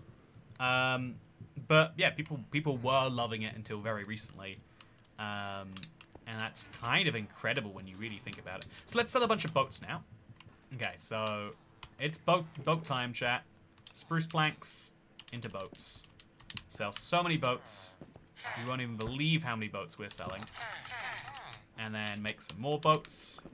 And then once we get to 32, which hopefully I can. Yeah, that's my 5th boat. Once I get to 32 emeralds, chat. There we go. I can do it. I can now go to this guy again. And he'll give me a pickaxe. This is my 4th pickaxe I bought from this guy. He's got 128 of my emeralds. And now I can take this pickaxe and combine it with this pickaxe. Make sure I get that right. Silk touch, unbreaking, efficiency. Boom. Now this pickaxe will last 3 times as long and mine, 25% faster. I can make it my silk touch. It's going to cost me an extra XP point, but what am I using it for? I'll call it the Ice Miner. Ice Miner. Chat, what should I name my pickaxe? I'm not gonna answer. What I am gonna say, I'm gonna name this after a chatter. The next chatter that I read the message off that I think is a good message. I don't have a petrol tank, I have a gas tank. Bad message, James Weston. You could have done better. You could have said, wow, petrol is a way better name than gasoline. You're right, Toy Cat. Gasoline is a very confusing name. It's not, we call it gas, but clearly it's a liquid. Nooks and B Blade says I started watching this guy since I'm 15. Sadly, grammatically incorrect. We've got Elwissy and Temp saying estrogen waffle. I think I might get in trouble if I accept that as a good one. Yellow Totes says donkey drip. Twee says this is a good message. You know what, Twee? Thanks, Twee. Thanks for the great message right there. Appreciate it a lot. Everyone remember to thank Twee for his great message he just left in chat. Everyone just remember, we can't let a good deed go unappreciated. Everyone, just drop your thanks for Twee. They'll appreciate it, I am sure. So yeah, as you can see, it's all perfectly frozen over. But what we actually want to do is we want to let these blocks unfreeze. And then we want to... Okay, so that's too close to this water. And then we come in here and we break a bunch of ice over and over and over again. We don't want to let the water or the ice fall off the edge, though. But again, different issue, different time. So now we let this melt as well. And hopefully enough of this melts that this can become a thing. So I'll also put a torch over here. And again, hopefully this does the job that I'm hoping it will. So if I just break this block manually, and this block manually, yeah, okay, and then this one, and then this one, and this one, and this one, and this one. It will recreate the whole sheet of ice, which can then recreate the whole thing again and again and again. Okay, so I obviously need more of this, but the idea is solid, the idea is functional. And that's great. That's wonderful. Can mobs spawn in the water? I think when it's 1 high, probably not. And there'll be enough light for no mobs to spawn anyway. So that's good. Now I just need to put more oak blocks down, more fences down, and I'll get more ice. I already got 31, which is pretty decent. It's the start to a nice ice pathway, right? But it is just the start. So if I want to build an ice pathway out to where I'm going, I think I'm going to have to do it later. I think I'm going to have to start with my regular block pathway, and later build an ice block pathway. Waterlogged leaves will freeze. Oh, that's a good question. Waterlogged leaves probably won't. That probably is a better way. I think that we're going to see fewer vocab splits of the new words, thanks to the internet and globalization. Car terms like gas, petrol, chunk boot just came before the geographic barrier started to fall. Yeah, I'm actually a big believer in this one myself. Like, that there are lots of terms that work. Like, I mean, if really, the biggest proof of this is the UK itself. The UK is quite a, like, if we're being honest, look at the world map that you learn about in school. The UK is quite tiny. Like, it takes an hour and a half to fly from one side of the UK, like the proper, Great Britain itself, I guess, the other side of Great Britain, and that's including like takeoff taxi. Like in a plane, you can fly over the UK in just over an hour. It's a small country, objectively speaking, but That's because planes didn't exist until 100 years ago. And even then, they only really existed in the last... jet engines are more like 70, 80 in terms of mass commercial travel. So, like, getting around a country used to be a nightmare. Like, railways have existed for a good bit, but that's even 200 years old. So for most of the UK's history, for most of the Kingdom of England's and the Kingdom of Scotland's history, there have been huge regional differences between how people say English. And even though a lot of those have gone away, first of all, people still sound wildly different. If you're from Liverpool or Manchester, they are 10 miles apart, but they sound like entirely different people. There's people from Manchester who have a weird British accent, and there's people from Liverpool who sound like they're from a foreign country. No offense to my Scouse viewers. In Europe, you say countries. In the US, we say states. Eric Gauthier, I can tell you're American when you say that because you're ignoring the existence of, not just Canada and Mexico, but also the Bahamas. And, I appreciate your comment, though. But I guess, yeah, it'd be like if I guess the equivalent would be the EU makes up most of Europe. So in the EU, we say member countries, but actually that's ignoring the fact that there are 20 non-EU member countries. They don't make up most of the population or the significance. Like, all the biggest European countries, not counting Russia or Turkey, sorry, Dasha, they count. Anyway, so, yeah, we're chopping down some trees, getting just all the wood sorted, because we're going on a big wood placing trip. I live in Wirral, 5-minute drive from Liverpool, but they sound disgusting. Oh, so Floppy, yeah, so this is even more interesting, right? As a Canadian, torn between British, English, and American, the metric system versus the silly imperial system, we are screwed. Yeah, you might find this interesting, Ann Fortin. In Wirral, you can look it up on a map. Wirral is literally, it's a 5-minute drive, as Floppy puts it, but it's a giant waterway. When I was in Liverpool, I saw it. It's ridiculous. You wouldn't swim across it. You couldn't even really build a bridge across it. If I'm not mistaken, they haven't built a bridge across it. They built a tunnel recently-ish. So, for most of history, these places aren't connected, and now they are. I mean, European countries can be referred to states. They're just different nations.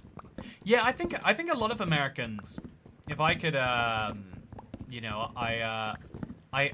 I'll preface with a joke so that I can back up my serious opinions after, and people focus on the joke and not the serious opinion.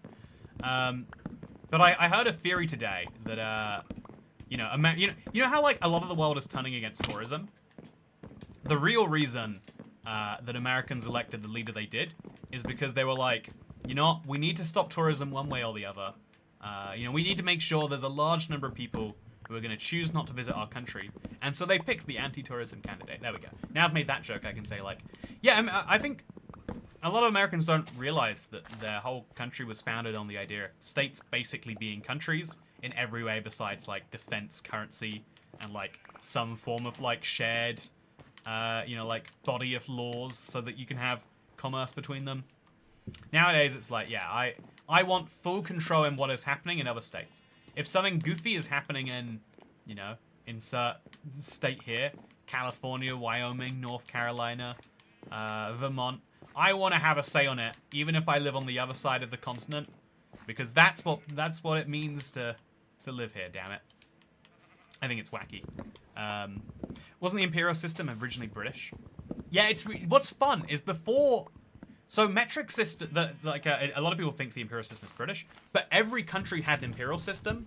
It's just the imperial system that is most widely used today is British, because we still use it, and America uses a version of it. It's like, it's not the same. I think it's called customary units or something dumb. But yeah, fun fact. France had a different size foot. I think that's the reason why Napoleon is famously short, because he's like 5'2" or something. But, like, that's 5 French feet, which are bigger than a British feet. Because at some point, a foot is just the size of someone's foot, and the French people picked a bigger foot than the British people picked. The states were meant to be separate and mostly independent, kind of like the EU is now.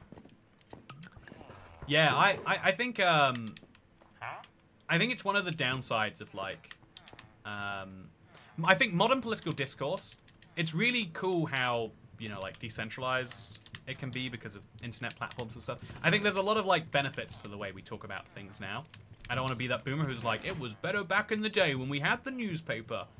But I think people rarely talk about fundamentals anymore. They talk about the one issue that will get the most engagement. You know what that one issue is right now. You know what it is, internet. You've seen it on your feed a billion times, I'm sure. I don't know what issue I have an issue in my mind, but I realize it's probably not the same issue for everyone. But that means that that is the issue that will win elections, or even just, win cultural debates. Whereas actually, there's like some pretty fundamental questions about like, why is it again that people on the other side of this continent, to me, get to like that was a debate we had in Europe, or in the UK, like very recently, about like, wait, so there are people in Belgium who were elected from districts in like, Romania or Malta or Portugal, or like there are people who from these countries that get a say over how things are done here. It feels weird. I think we didn't have the same like kind of stop on that. I deeply care about that one issue, but not the different issue. Oh yeah, that different issue, I don't care about that either, Dasher. Frankly, people who care about that different issue, not got good feelings about them. Let me say. Okay, so I've got 18 grass now. How much grass can I end up with? Let's go upstairs and let's find out. But yeah, so I think to bring this all back in one circle, I think that linguistic differences will slowly fade over time, but some of them will stay forever because the UK, despite being a relatively centralized place, I don't usually debate that often. Like, I think it is worth having the question about, like, why is it that people who live in Birmingham, sorry. Again, I'm very scared of fooling, and that did just make me fool, chat. Why do people living in Birmingham get a say over, well, I mean anything, but like, why do they get a say over what happens in my life? Ironic that the best measurement system came out of France. Yeah, so if anyone doesn't know why the metric system exists, because, like a foot, it's very obvious that at some point someone measured a foot, and that sounds like a joke, but it is real, you can look into it. The metric system, they took the distance between, I think, the North and the South Pole, because you could, even before we could measure that officially, we knew we could use, like, trigonometry to work it out. And they figured 1/10,000th of that should be a meter. And then I think they got their calculations wrong, so it's about double as much as it should be. But the idea is meant to be, like, they used a very, like, rather than picking a human unit, they picked something in the world that everyone, I think it's kind of clever when you think about it. It's like languages. The reason that English words mean the things they do is because at some point someone said them, right? Like it's very arbitrary, I guess is what I'm saying. Whereas metric units are based on real world constants. A second is like the number of oscillations that a quartz makes every second, or every 0.00. Oh, that's not a second actually. That's a. I think I messed that one up, but you get the idea. Like, a second is really easy to measure if you know what a second is already. So instead we pick something that is stable and that exists, and we can say that is what this is. It's really cool. Anyway, so let's shear some more sheep. Let's pick up our grass, which has fully grown. And I think that means we're off to the jungle. I'm going to hope for one more wandering trader, chat.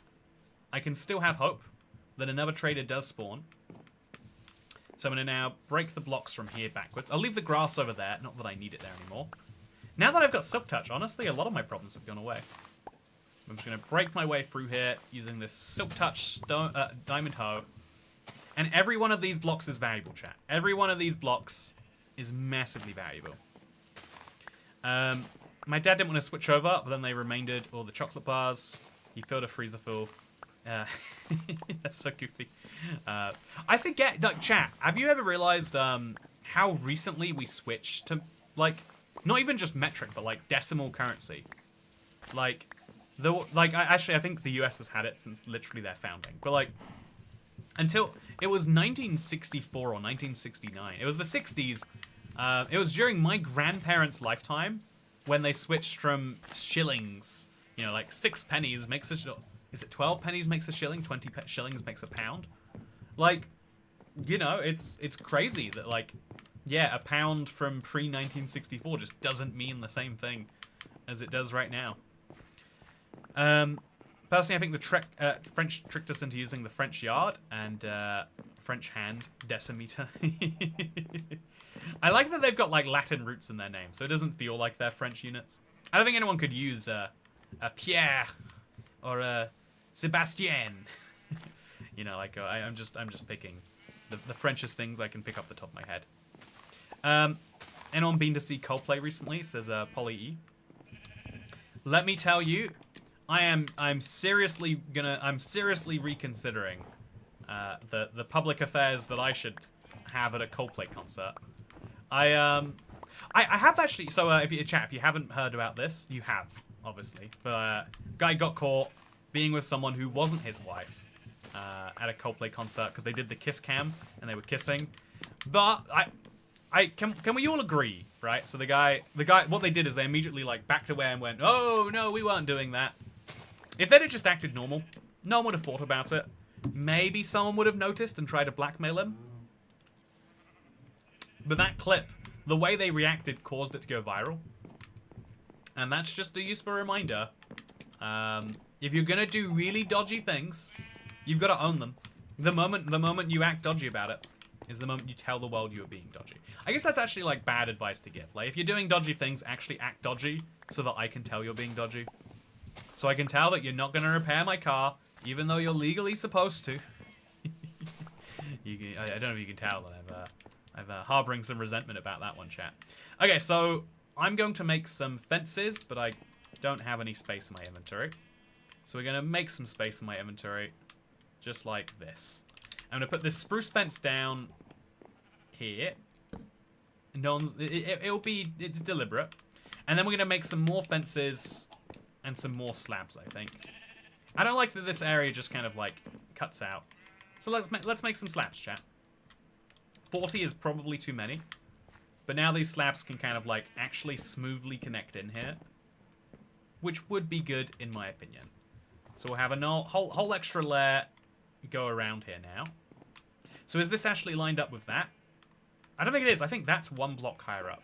But it needs to be one block higher up, so that's fine. So let's just build some blocks around here. Or actually, let's make... I know I'm talking about making this less scary, but let's do something really silly, chat. I have to make sure my controller doesn't disconnect. In fact, let's stop using my controller just for a second. No, actually, I'm going to use the controller. I'm going to just check on its battery level. Okay, there's no check on the battery level for a controller. When you're on a PC, that's fine. I put new batteries in this morning, so it's not going to kill me. I'll crouch just in case it tries to. We're just going to roll around here. And then maybe connect up over here. Yeah, I guess it makes sense too. And then now you can see the space that I, in the future, will need to fill in. But again, that can be future me's problem to actually fill it in. Current me is just going to enjoy. And then we'll fill this space in. So it slowly connects like this. And then we need extra blocks over here, clearly, because we're getting too close to the edge. I don't like being one block away from falling off at any time. It doesn't seem fun. Okay, so now moving the sheep over to a pen should be a priority. I don't like them being up here. But my big priority now is going off. And you're not at the mattress store, you're safe. Thank God we're not at the mattress store, chat. So yeah, what have I eaten that's interesting recently? I've been trying to eat somewhat healthily. But my favorite thing was the croqueta. And also wait, I went to Ironbridge in the Midlands a couple of years ago. They had a Victorian-style town where you can use old money replicas. Had to carry conversion paper around with me. Oh, that's cool. Ironbridge in the Midlands. I'll have to look into it. I mean, obviously, you know, going to the Midlands voluntarily is you know, that's seems like someone made a wrong turn there. But yeah, I'd love to. I like the idea of like historic towns and other places. I never considered that they'd exist in the UK. I'd love to know what UK life used to be like. If you fall into water, I think it should be fair that you can get back up to Y20 with only your inventory. That is a funny idea. Like, yeah, like make a big stack. But then, like, what would I do with the stack? It would be like permanently there as like a shame totem. But also, yeah, I think the odds of me falling in water are low. I think if I fall, chat, it's just game over. I think the odds of me falling and it going well are too low for me to actually consider. So yeah, we only picked up 12 ice from that, which means we can make a 48 block long ice pathway, but I'm going to need a lot more than 48 blocks. So it's a good future idea, but it's not going to work for today. I think later we'll build an ice path next to what we're doing right now. Maybe we'll build a path with the ice in mind, like we'll put fences out or something like that. But for now, are you going to buy more boats? Yes, you are, which means I'm going to sell you more boats because capitalism is the name of the game today. 1, 2, 3. Sell some boats to me. 4, 5. Should I just put a crafting table over here? Like, what am I doing moving back and forth so much? So crafting table over here. And then, again, when I've got a tight inventory like this, it'll just make my job that little bit easier. So now we make some more spruce planks. And we sell some more spruce planks. And then in the morning, we'll sell even more than this. Yeah, I like that spruce boats have become my miracle emerald conversion. Do you know what's far down below you? Always carry 200 blocks in your inventory, just in case. I do have an absurd number of blocks in my inventory right now, which is good because I'm about to go on a journey. So I'm going to put 2 of these back because I kind of borrowed them from past me. So stack in there, stack in there, whole extra stack in there. Looks great. Also, oh, I forgot about the bush I did. Like, put a bush around my thing, but think about it more. I could go for a full-on MLG from up here. Maybe I should carry some stuff around me for that. Also, look at my shield. Oh, it's doing weird things. It's doing very weird things. So first things first, we're gonna milk our honey, milk our bees, I should say. The bees are producing lots and lots of it these days, which is great. I still do need a lot more honey that I've got my hands on right now, so it's good just to stay topped up. Then we're going to bring... Okay, I'm going to make my boats for the day. So spruce planks, make 40, make 8 boats. That's 7, I think, or 5, which means we can make another 5 or so. So 1, 2, 3, 4, 5. So let's sell all of these 7 boats that I'm just about to make. And that should probably max him out perfectly. Okay, fine. Not my problem anymore. He's going to be reset by tomorrow. I've now got 34 emeralds. And I need to bring this bell with me, because if I don't, where I'm going, the guys won't trade at me. Now I'm going to build a whole fort out in a jungle biome. What do I need to bring me, chat? I know I'm forgetting something, but I really can't think about what it is. I know I must be forgetting something. I've got a bell. I've got food. Not as much food as I probably could have. Yeah, I don't want to starve out there, right? So let's take my butcher man, who exists in the same spot as my Fletcher. I don't use this Fletcher very often. Here's my butcher man. I need to buy a lot of this from him so I can sell him kelp one day. So let's just buy a couple more. There we go. That could have been a problem. I need to make a bunch of slabs, but I've got the tools for it. And I need to have light. And if I bring these, I can, like, start farming in the meantime. But I think having something there to do will be useful. Yeah, I'll bring some wheat with me so I can breed sheep. I think that's, like, one of those silly forts. Probably won't come up, but I'll be glad if it does. I'm not expecting to find any blocks, so I don't need to worry about how many can come back with me. But I will only bring 32 saplings. I'm not expecting to want any more. Actually, I'll bring seeds and I'll make a wheat farm. That would be more useful. Let's bring the seeds. Let's make a wheat farm all the way out there. So I've got something to do, you know, make the whole thing worthwhile. And then let's bring a lead with us as well, because I'm going to need to bring the panda back. Oh, yeah, I'm going to need to bring the panda back. Thank God for the lead. I didn't even think about it, chat. And then we'll bring bone meal too, because otherwise it's going to be a pain to get. So we'll also bring a couple more bones, turn those into bone meal. Chat, that could have gone horribly wrong. Chest boat to follow you, lots of inventory space.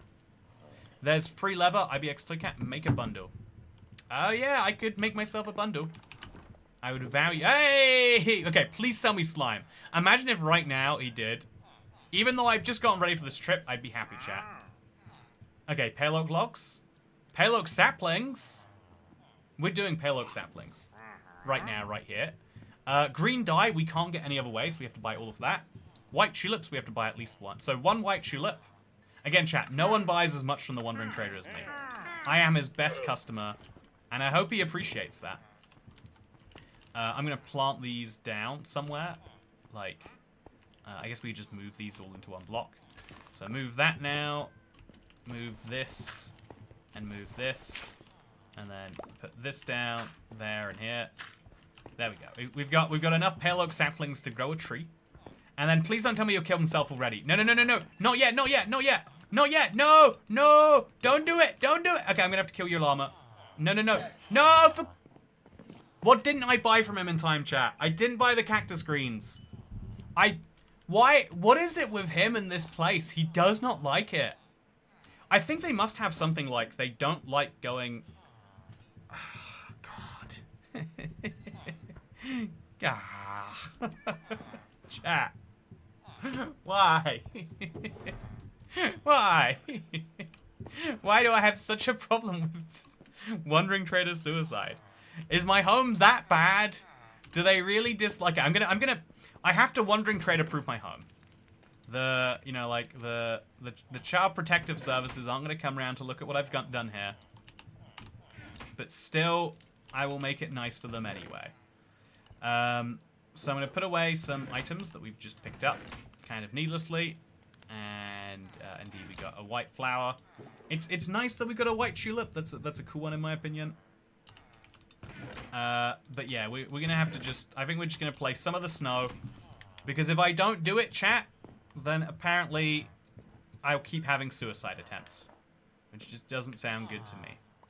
So again, just terrified of myself being... knocked off the edge by like some failure right now. Chat, I'm 141 days deep into hardcore. I can't stress that is actually pretty cool. And I'm going to leave a window... I guess I can leave the window up here. Let the light come in from the top. Yeah, I think making a window out of glass would be cool. Did I get all the red sand last time? I think I did. Chat, did I get... I think I got red sand. I could always smelt that if I needed to. But instead, we'll... now focus on the walls. So this can go out here. It doesn't make a difference to anything. But then we're going to... Okay. Still going well. Still going well. So build some more blocks up. I don't know why I built up here but not there. Do I have any more snow? Just a few more. So that's the main suicide route sorted. Right there. Okay, that's great news. And then there's also a suicide route over here that we need to work on. I don't think I can fall on that block. I'm scared of it, chat. What if I can't? So let's place our blocks here instead. Now I know I can definitely fall on this one. So, again, just... it's all about suicide prevention here. I've suddenly become...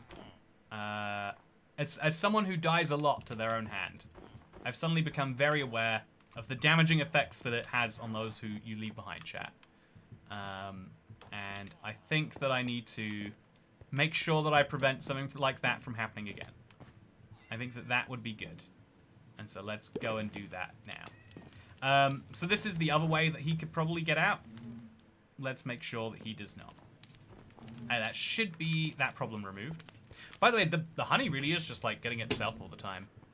Suicide prevention stream. Exactly. So that the easiest way off that he can do right now is over here. So once we cover that with snow, we should be good. But yeah, we're going to need a lot of snow, which I think means we're going to need a snow golem. But, you know, it's fine. Okay, so now that it's daytime, did we sell already? We did all our selling already. I think we're ready to go, chat. I know I'm forgetting something, but that's okay. We're really calling them suicide routes. Yeah, he's committed suicide multiple times. I don't even, like... There has to be something buggy about the AI when it comes to being this high. I can't even understand what it would be. But something in there is just not functioning correctly. And I am the one who suffers. So I'm going to place my first 15 ice where I want this ice pathway to be. So chat, if I'm not mistaken, I think I go about 600 blocks along this pathway. And then I go about 2,000 blocks that way. So I think I'm going in this direction. By the way, hello everyone, it's a Monday, but surprisingly, this stream has slightly more concurrent viewers than we've had for a while. on SKYGLOO. Glad you're enjoying it. Is Rumble in the... Maybe it's the Rumble in the Jungle title. People are like, yeah, that's the title for me. What else can I say? But yeah, we need to go out to quite far on the X and then minus on the Z. Oh, actually, yeah, we're going out to like 2400X. And then, so we'll make a little offshoot ice pathway maybe later. Or maybe actually, all of my routes away from here seem to go towards this same place. This same direction. Maybe this is the thing that should become the ice pathway. I think making a ton of fences for that would be smart. We love this series.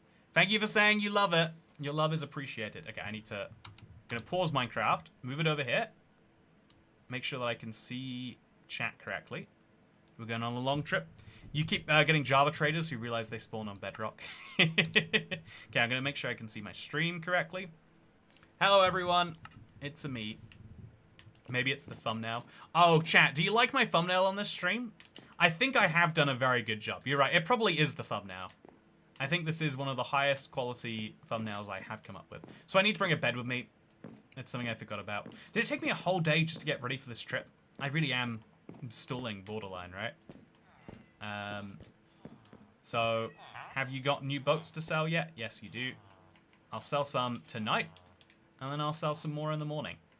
Get all those emeralds. Because I might find a wandering trader out there, so actually this is smart. The more emeralds I have, the better off I'll be. It's a shame about my inventory space being so limited.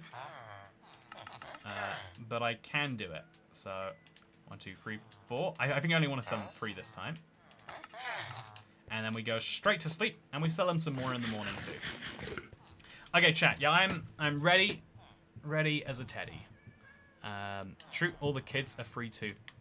Yeah, I can't work that out. I saw a 16-year-old milling around an industrial estate today. And I was like, is that dodgy? Or is school just out and this is what you do for fun with freedom, you know? Because like I think that's the, you know, if we want to talk about freedom a little bit, right? Well, WTF does the title even mean? Wow, what do you mean, Xavier? I think what you meant to say with that message was, wow, Toycat, what a good title. By the way, you know, as someone who loves this title, I don't think I understand it perfectly. Because we love Toycat and we love SKYGLOO. Thank you, Holly. Have you converted emeralds to blocks, then put them in a bundle? Yeah, the bundle idea seems to be winning a lot of people over, huh? You know, the team bundle has very good PR. Okay, so 5 more boats. Sell them to him. And then we'll make a bundle because we've got string in here anyway, right? I've got free leather from killing llamas, and I do have... Oh, I don't have string. I haven't killed a spider in long enough to get string.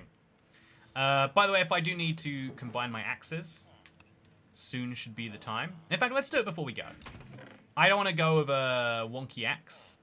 So we'll combine these 2 axes together. I mean, actually, I should use this axe just instead. I'll switch out my Smite 4 axe for a Smite 3. Because it'd be cool to have a Smite 5 axe, but unnecessary, ultimately. And then we're going to make ourselves a bed.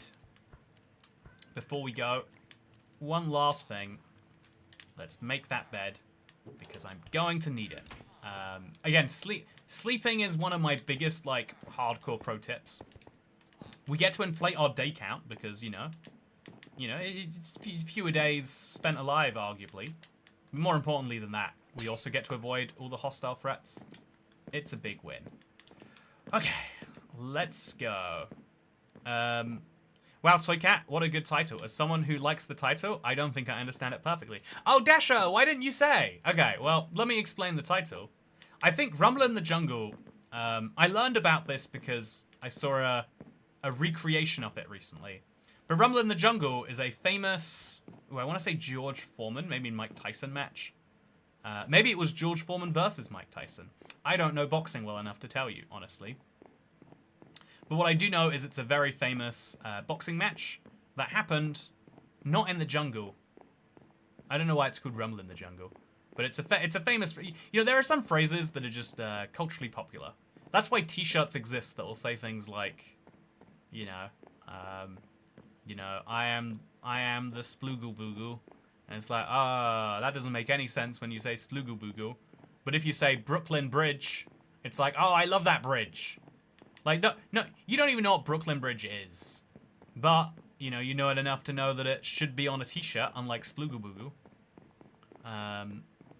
Like, okay, one of the craziest things, can if you allow me, chat, to go on a entirely unwarranted rant, and guess what? I've decided that you have allowed me.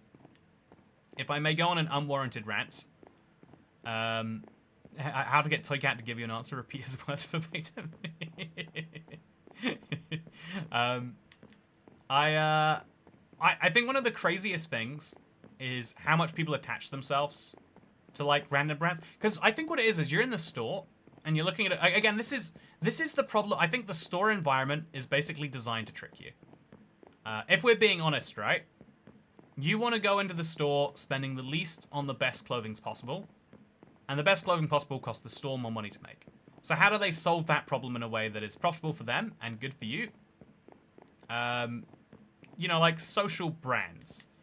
I don't know, the idea of having a shirt on it that says, like, let's pick some weird brands. If you had a shirt that said toxic waste on it, not that popular. You have a shirt that has Freddo on it, people are like, oh yeah, I love that thing. Just that moment of joy you get when you buy it and that other people might get when they see it is, I think, enough for a lot of, like clothing things to survive. I think like a lot of Minecraft stuff is sold on vibes these days. If we try to think about it in that same way, like there are a lot of people, chat, who probably own a Minecraft merch piece or a Minecraft like co-branded item that have not played Minecraft in years, or maybe have never played Minecraft. They just know it is a. So my little rant on this is, I think it was crazy. It was a big trend that has like just about died out. American universities would just put their like, I don't think, maybe not with permission, but it'd be like Colorado State University or like whatever would be like. It's like, why are you wearing a t-shirt that says the name of a university that neither of us could really say anything about? And it's like, I don't know, man. They just do. That's just how it be. I definitely want to put fences up here, chat. I do not like doing this long journey, and I'm going to do it at least a few more times. Doing this journey over and over again with no railings is kind of spooking me out. I think if I just start building some rails. Yeah, let's, add 1,000 blocks. This is where the rails can begin. 1,000 exactly, I think. I'm going to crouch, just in case something goes wrong. I'm going to make myself a crafting table. And I'm just going to start building some fences. Be the change you want to see in the world. That'd go great on a t-shirt. Okay, so spruce fences, obviously. 51 of them. So yeah, even, like, if we really try to get, like, if we really, really wanted to do these fences a bunch, we still aren't going to end up with that many of them. Like, 48 fences allows... Oh, okay, I don't like that at all. And does this even, like, guarantee that I won't fall? I think it does. Yeah, I can't fall in this gap. So now I could just, like... I could have, like, an easy roaming little section here. But it's still not that useful. And if we... Like, that took so much from me, too. Also, yeah, crouching with a shield kind of sucks. Torch that crafting table. Oh, yeah, that is a good idea. Or even these fences now, right? But let's just... I'll place the torch on the fence here. And on the fence there. Just so it's more visible from a distance. Shouldn't be required, might be useful. Whew. Make it a boat ice path. I do think an ice boat path is a good idea.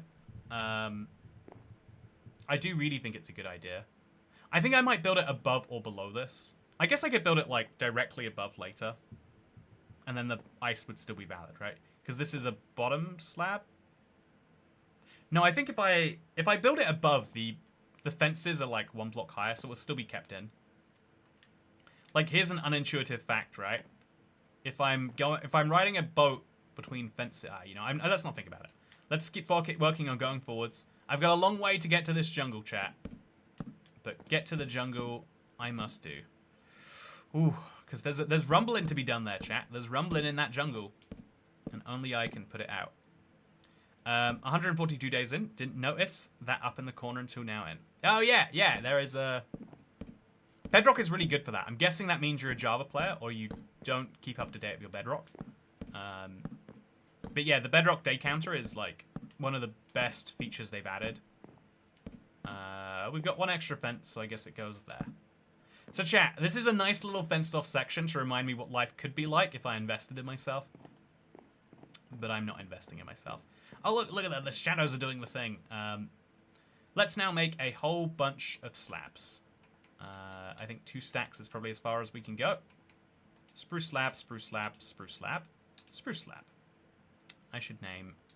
You know, wouldn't spruce slab be a great name for a child? Or a YouTube channel where you do experiments on spruce. You know, like the experiments I did in the copper golem today? That, but different, right? Ooh, okay, so... I definitely want to go right. I'm a little bit worried I'll, like, forget when I'm going right. I think it's, like, 2600 or so. How does it feel to be old, says James Sansford. Oh, rude. You're not getting a pickaxe named after you. Yeah, I have to really focus on my screen right now, chat. If I, like, slightly... If I blink too long, I might die. Yeah, sprinting on this just doesn't feel great. Gotta say. Sprinting, not the best feeling. But yeah, it looks like I can keep going further. And so I will keep going further. Let's do it. Let's do it. More seriously, though, I am starting to appreciate... I think I've mentioned this before, and it's a thought that's really hard to convey. But now that I am older, the world is made for me. Like, the one downside of being a teenager... I think being a teenager is all obvious downsides. The downside of being, like, a young 20-something is you're just kind of breaking into the world in terms of, like, you know, like, culture and attitude. But, like, I feel like now...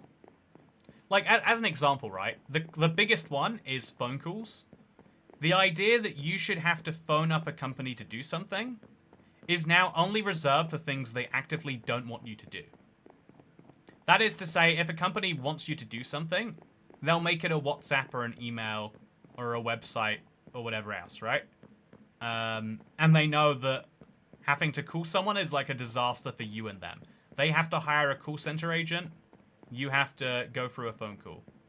Because, like, I guess what I'm saying is, like, if I am a 21-year-old and I don't like phone calls, and no one else who is a 21-year-old does, it's like, that's like 2% of adults or something. I think fewer than 2%. Yeah, I guess 2% of adults are age 21 at any given point in time, roughly, to do very poor maths. So they don't really have to care if you don't like phone calls, because you're 2% of their customer base. By the time you're 30, you're a sizable chunk of people. You know, like, if everyone younger than that, I don't think there's a generation that likes phone calls under mine that I know of yet. I don't think 18-year-olds today are like, yeah, let's call each other all day and all night, and let's, you know, I think like voice calls on the Discord or whatever are still quite an intimate thing. Whereas a lot of people, you know, when phone calling was like new technology, people would just be like, oh yeah, I just want to call people. I just want to see what's up. What's going on in your life, you know? You doing good? You having a good time? You know, that's nice to hear. Such as my that's my imitation of someone having a phone call and for some reason enjoying it. IBXToyCat, does the seed number still work since the updates? It should. Yeah, actually it does. It does. I tested it this morning or this afternoon. It took me so long to get back from the mattress store, chat. It took me genuinely over an hour. Every now and then I'm like, ooh, isn't it fun owning a vehicle? I can go wherever I want. But more often than not, it's like, oh, I have the ability to be stuck in traffic, having to potentially do some manual labor at any given point in time. Like, literally, if you drive a manual and you're in traffic, that you don't know when it's going to go. Like, a traffic light is fine. You know, you get 30 seconds to pause. You know, like, you put it in neutral, take your feet off the pedals. Being, driving, you know, I just... Waiting in traffic where there is an indeterminate amount of it, the worst. Waiting in traffic where you've got to, like, not leave a gap in front of you because someone will, like, cheekily merge in at the last second, even though you've been in this queue for 10 minutes. Yeah, that's tricky too. It's okay, Toy Cat. I am older than you, says Holly Naraska. I don't think that's possible. Also, I think... Oh, wow, I'm going all the way to the end of my pathway. And then I'm turning right. It really is, like, perfect, chat. I think the way to the jungle is just the way to my mountains, but then take a different turn. I think that's beautiful, personally. So, yeah, we're going to go right here. I feel like I should build something. This is like a perfect crossroads, chat. There's something nice about it. The coordinates aren't nice and round. It goes to exactly 2400. Now we're going this way. So did I bring my bed with me, chat? I did not. I need to go get that bed. Okay, well. Guess we're going back to Bedtown. The good news is I have enough slabs. Actually, do I have enough slabs? I probably have enough slabs that I can afford to, like, make something out of the trip. So I'm going to make myself a crafting table. I'm going to put that crafting table over, I don't know, here, I guess. I'll go a little bit further back, like 10 blocks back, just to be sure it won't interfere with the intersection.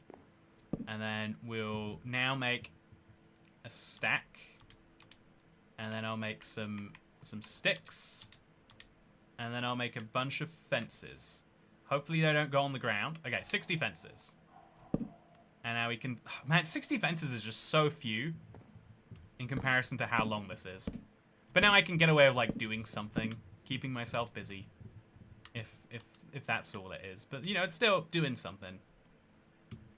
And, yeah, I have too many items in my inventory, chat. I kind of need all of them. Like, if I don't have the goat horn, how am I going to do this? It's just, you know, I needed to bring that with me. It was absolutely essential. So, Cat, is VV on? I'm going to play with it now, so I can't tell the difference. Yeah, it is weird how quickly Vibrant Visuals can be like, oh yeah, it's just Minecraft again. That is the beauty of it, in my opinion. I notice Vibrant Visuals when I turn it back on. I turned it back on for yesterday's stream. And it was big then, and now I'm just like, yeah, this is how Minecraft looks. Like, from a distance, it's like the same, basically, right? It's incredible how the human brain works. I have a terrible feeling about this return trip. Oh, Eric Gauthier, I don't agree with your return feelings. I don't return your feelings about my return. That's for sure. So, now I could make another crafting table. Just for the sake of doing this right. Oh, no. Yeah, let's make another crafting table now. So, 4 of these. I have to manually do it, because otherwise it will use oak, because it's alphabetical for no good reason. Place the crafting table. Make a pile of planks. Make as many as we can. Then make some sticks. Then make 39 more. Is 39 more enough? Probably not. But, yeah, having, like, some amount of fences down, that's going to be nice, I guess. So, chat, I need to get 1,000 fences to properly build this. Is that ever going to make any sense? So if it takes 4 planks and 2 sticks to make 3 fences, that means for every log I chop, I get 3 fences, which means I need to chop 333 logs, plus the sticks, to make one side of this halfway. So I need 10 stacks of logs. That is absurd. Okay, I'm going to sprint all the way back to my bed. Sucks that I have to sprint back to a chat, but I didn't bring a spare bed. I just kind of assumed that bed could be left there. And I made a terrible mistake for you and me. Oh, yeah, I do not like this run, chat. I'm so scared of falling. I'm 143 days into this hardcore world. When have you known me to survive in hardcore for 143 days? It's not a thing I do. It's not a thing that I do. Okay, we're doing fine though. I picked a perfect run. I'll run in a straight line there. I'll run in a straight line back. I'm really glad I re-upped on food. You can see that I would be at like a pretty dire position right now if I had not. But as it stands, things are pretty fine. In fact, is it getting close to nighttime? It's not. Oh, shouldn't have looked at the sky. Just look ahead where it is safe. So yeah, if I place my grass box down here, chat, all that I will end up finding is foxes. Which is, like, fine, but I can already get foxes. I specifically want to get jungle birds, so I can get a parrot, and I can get a panda. I should bring 2 leads, but we'll get a wandering trader for more leads. So that is my bed. I shouldn't have left it there, but thankfully I didn't leave it that far away. So we can break it, and it's mine. Now, let's make some more fences. No, my inventory is messy enough. I'm not going to do that to myself. I am going to eat, though. And then we're going to have to sprint all the way back. 600 blocks, chat. You think about it this way. This is most of the way across a Legacy Console Edition world. You love this anxiety bridge so much, you left the bed on purpose. It's a fun theory, Dasher. Chat, does anyone get anxiety watching me do this? Again, one slight, you know, I have one wrong muscle twitch. Off to the left I go. It's over for me. My controller dies. I'm not crouched right now. Off I go. I'm dead. There's a lot of things that can kill me all of a sudden. And that's concerning. Veering to the left. Be careful. Don't say that. I'm going to correct too much to the right and I'm going to die. I think I'm veering to the right, actually. Okay, we're halfway there to where we're safe and we can start crouching. Oh, yeah. Oh, no, I'm definitely veering left now. My stomach can't cope with watching you do this. I'm sorry, Polly. Good to see you, by the way. I hope you have not attended any Coldplay concerts recently. We know your controller works great. I mean, it never runs out of battery, right, chat? I feel fine. I haven't been to the mattress store. Okay, chat, look at this. Now I can veer off to the right, and it's fine. Oh, I don't like that. Okay, I'm not going to do it. Oh, God. But yeah, we can veer off to the right, and it is technically okay. But yeah, I'm not going to choose to do that, I don't think. Okay, this is the crossroads. I think that way, about 30,000 blocks, is the next... is where, like, the easiest lava to get on the surface. But this way, a fraction of that, we can find some hopefully some jungle. I'm, like, fairly sure. Dude is going to put the controller down. His character will jump off to spare him. Yeah, I've got to say, the Wandering Trader sacrifices seem to have been keeping me alive for now.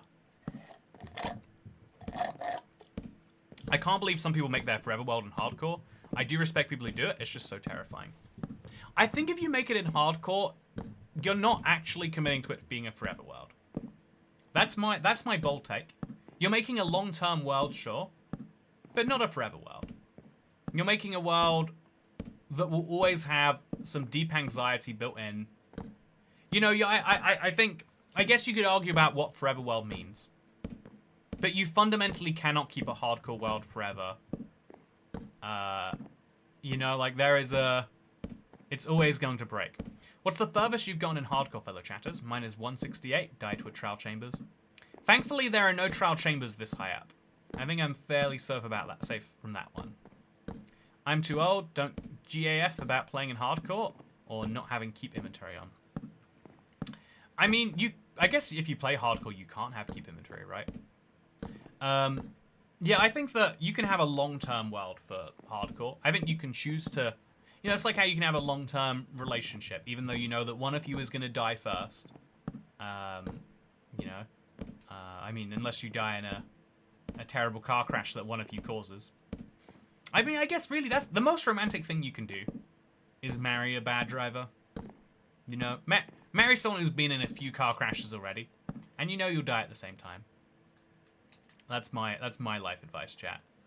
Okay, so we have to make another crafting table. And then around the crafting table, we'll make a little bed space. Again, it's just too dangerous. I mean, it's not actually that much more dangerous to do this at night. It feels way more dangerous, right, chat? If anyone can agree with me on the vibes of that, at least. That'd be appreciated. Ooh. So let's get the torches out. Place one here. Then let's place 2 slabs. I think I should just place full blocks here, actually. I think full blocks would make me feel safer. Full blocks for the bed. Then a partial slab there, and a slab here, and a slab there, and a slab there, and a slab there. And then a torch over there just to be really careful. And now let's go to sleep. Don't like that. Don't like that at all. We all live in a hardcore world. We do. It is true. So now I have to remember to bring the bed with me. And we're just going this way, chat. And let me tell you why we're going this way. I make my own challenges, don't kill any non-hostile mobs, can't get a book until I hit the Crimson Forest in the Nether most times. Yeah, I think that's the beauty about video games, is you do get to decide what it is that you care about.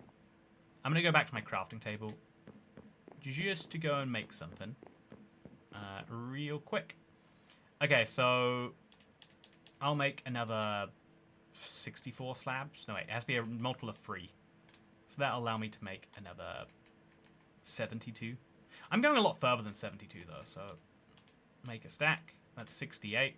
That's 72. 72 is a multiple of 3. There we go. So this should make another pile. There we go. That should get me a decent percent of the way. Oh, yeah, it's spooky. It's spooky making these. I hope I got the coordinates right. It doesn't look like I'm heading anywhere near a jungle right now, does it? It does feel a little bit like a mistake has been made somewhere. Toycat's feeling all the anxiety he usually makes chat feel. I've noticed you don't call them half slabs anymore. You know, Jeremy Baramy, good to see you again. Like to see a familiar name. Glad that yours is amongst them. It's 100% how he will die at this rate. Now I'm gonna die to something dumb in the jungle. What hostile? I guess like an ocelot is gonna attack me funny. Maybe an enderman. Actually, we can prevent hostile mob spawning by just placing torches on our grass, right? So that should be my biggest threat removed. Yeah, there's no way that I must have misread the coordinates, chat. One sec. Okay. Okay, pause. Safely paused.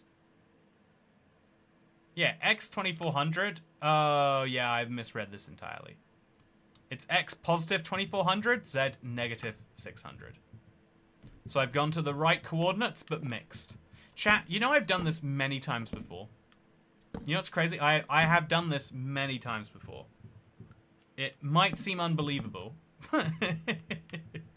But where I am going right now is nowhere. Yeah, this is a nowhere path. I'll stop it at 300 just to be a nice round amount. But I've built a lot of nothing, and whoopsie, I guess. Okay then, let's turn around. So I need to go about this far away from my base, but in that direction. I've already got the path out that could go all the way out to like minus 600 this way. So I just need to place a bunch of blocks that way. 2 stacks of blocks equals 1,000 slabs, but I need more than 1,000 slabs. So we have to go back home. Whoopsie. You know, it's a very funny mistake though, right, chat? You know, objectively speaking, you know, you think you're doing something right, but you're not. But yeah, I want to go out to about 2,600 minus 600. Not 600 minus 2,600. Whoopsie. Whoopsie. I mean, it's nice to be out here anyway, right? I could like bridge some more blocks on the main pathway just to see where it leads to. That could be nice. That could be fun. Send me all of your coordinates next time.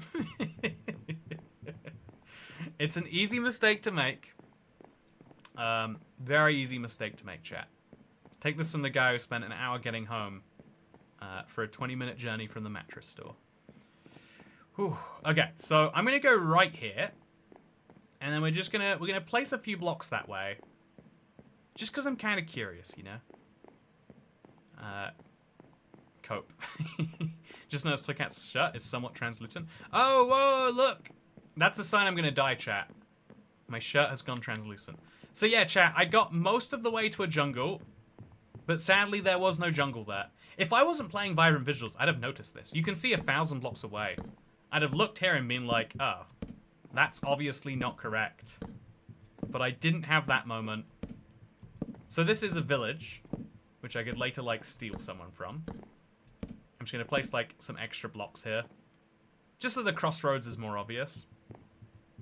And we can place a little sign up here, I think would be nice. I think this is, like, a good world lore building thing. It's like, always build the sign. Even if it seems silly, even if it's, like, not for anyone else. I think a lot of people appreciate this sort of thing for them. So let's now make a sign. An oak sign, sure, why not? And then where should we have that oak sign come from? I guess we could just place it in the middle of the path.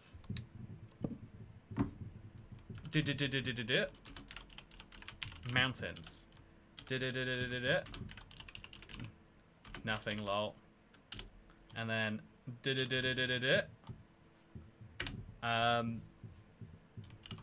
lava. So I have to now make some space. Yeah, that works. It's a little messy, but it works. Do you like this, chat? I like this. Just a little sign to remind me what is where. We're getting close to Toycat painting himself green so we can fully see the gameplay.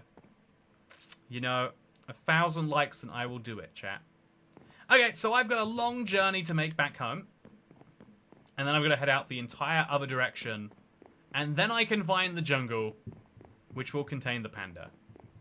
But yeah, I mean, doing this has been fun. It's been useful. It's been eye-opening, and it's a reminder about safety. But yeah, chat, for everyone who enjoyed my journey and enjoyed, watching me sprint for a very long time, good news, you get to watch it again. Road to 1,000 likes. I literally don't see the like number on my stream anymore, or at least I can't see it from where I'm looking. Yeah, no, it doesn't tell me. So like the stream, please. I won't be able to see if you've done it, but it would probably make me feel good later. And it might send YouTube the signal that more people should watch this. I am going to use this as a pitch. So, chat, I think in terms of, like, live streams that make sense. I think, series is rarely that.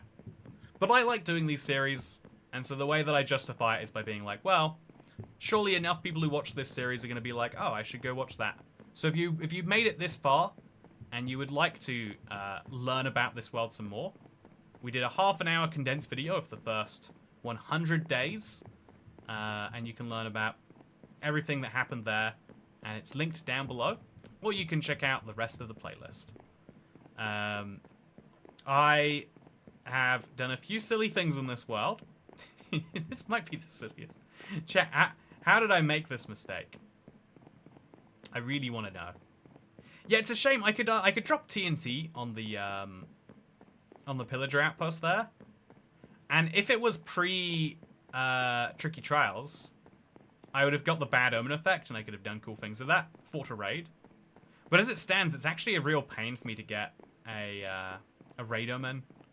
So I'm thinking I might need to, while I'm trying to get jungles, I might have to hope that a pillager patrol spawns. Mine says only 36 stream likes. We can do better than 36 likes. You know when you're at a concert and they're like, everyone make some noise. The YouTube version of that is everyone like the button. Whoa, show me how much you like the stream. Hit that like button. In fact, let me see if I can get the number visible on my screen. Okay, if I go here. It says 169 likes. Oh, come on, there's 307 of us here. It's 168 likes now. Someone just unliked it. Make some noise. Like the stream. Let's see. Let's watch it go up in real time together, chat. Hey, 170. There's more people than that who like the stream here. Am I right? There's more than just 2 people who like the stream. Just like the stream right now. Give me this. Yeah. Like the stream together, chat. That's another like. Drop it in the hat. We deserve some likes on this stream. Don't you think so? 170. One person unliked it again. Man, a lot of people unliking the stream. Make some noise. Like the stream 5 times. Like it, unlike it. Like it again, then re-unlike it. And then one more like just for good measure, I reckon.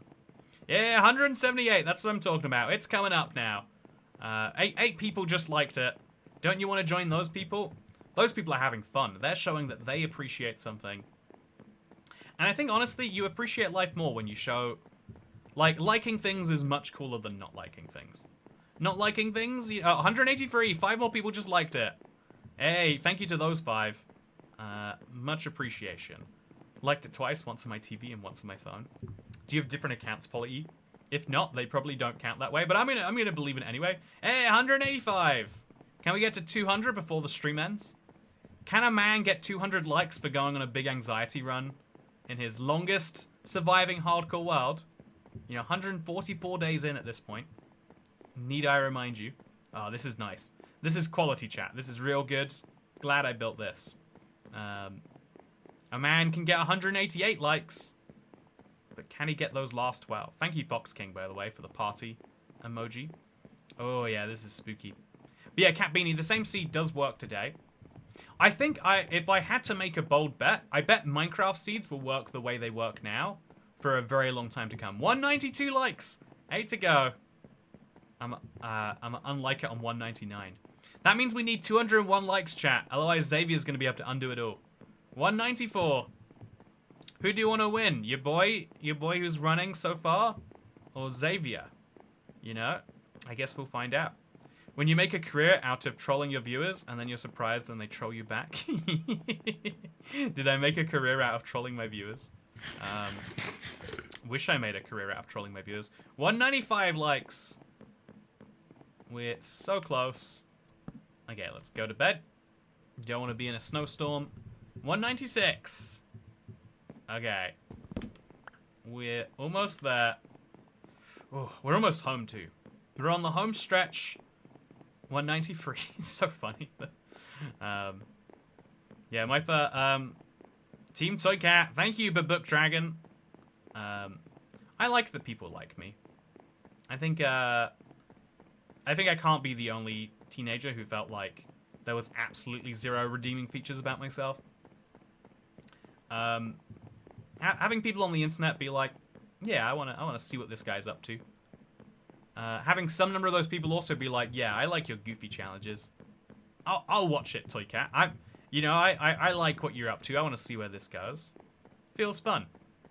Feels very fun. Can we get a recap for those tonight who had to sneak away?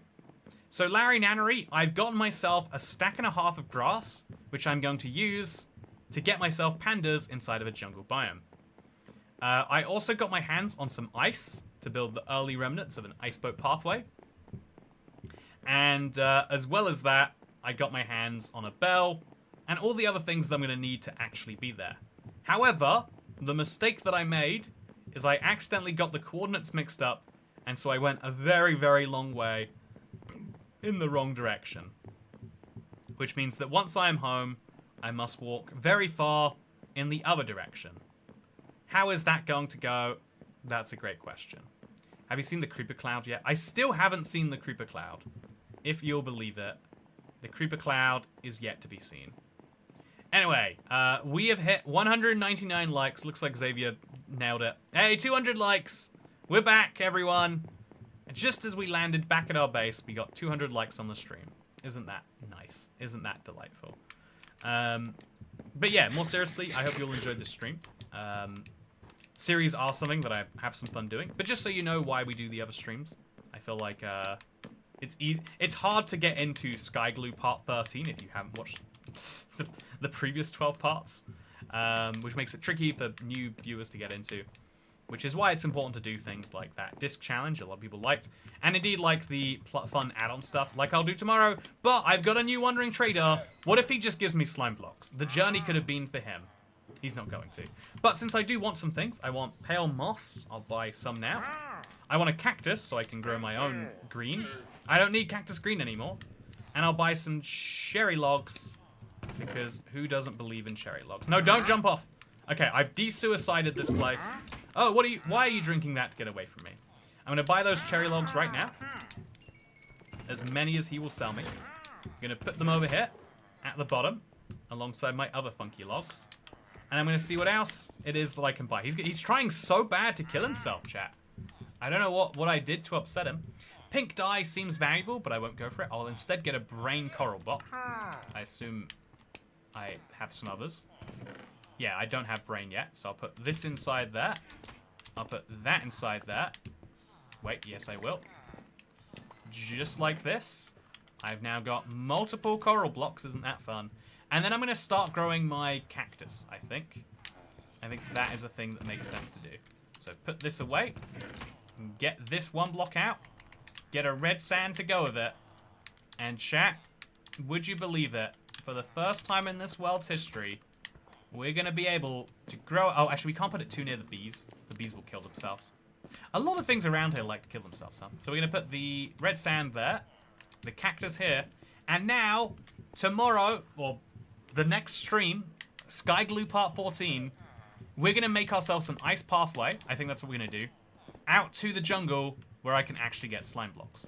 I mean, like, hopefully it doesn't become necessary. Hopefully we just use this guy. He brings me some slime blocks. But if it becomes necessary... Also, I think I should kill its llamas now.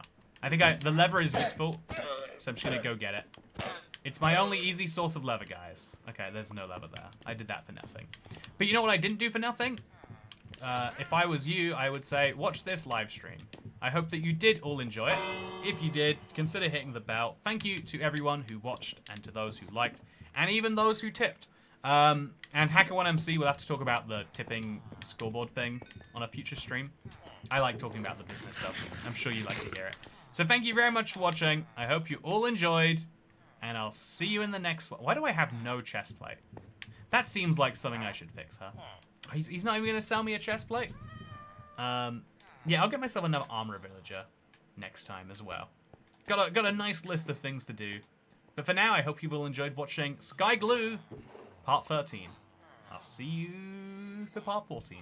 I think I'm going to be doing a stream on Wednesday, and then there'll be a bit of a break in streams till the next week. So I'll see you tomorrow for the beta, and Wednesday for another live stream. Goodbye, good night, and good weather. What time is it? I haven't checked the... My clock's been hidden by OBS this whole time. Oh, it's 11 p.m. And I tried to stop working at 10, chat. Like, I tried to stop working at, like, 9. But that's become 10 this week because I've been busy. And my plan was, like, but I'm gonna work from 10 to 11 because I need to get this video done. So that way I can get my whole schedule. I'm ruined, chat. Oh, I've wasted my hour that I was going to record a video on. Just goofing around. And I feel like this happens a lot. If I have a plan to, like, record videos after streams, I just stream my way through the video time. So I'm like, oh, it's more time I can stream it. Damn. Time management. It's caught up with me again. But yeah, I'll see you in part 14 on Wednesday. Or I'll see whatever happens on Wednesday. Thank you from me and this guy. Goodbye. I'll go watch my video today if you haven't and you want to. If you don't want to watch it, I'm not going to make you. I'm not even going to ask you. Okay. See you around. Bye.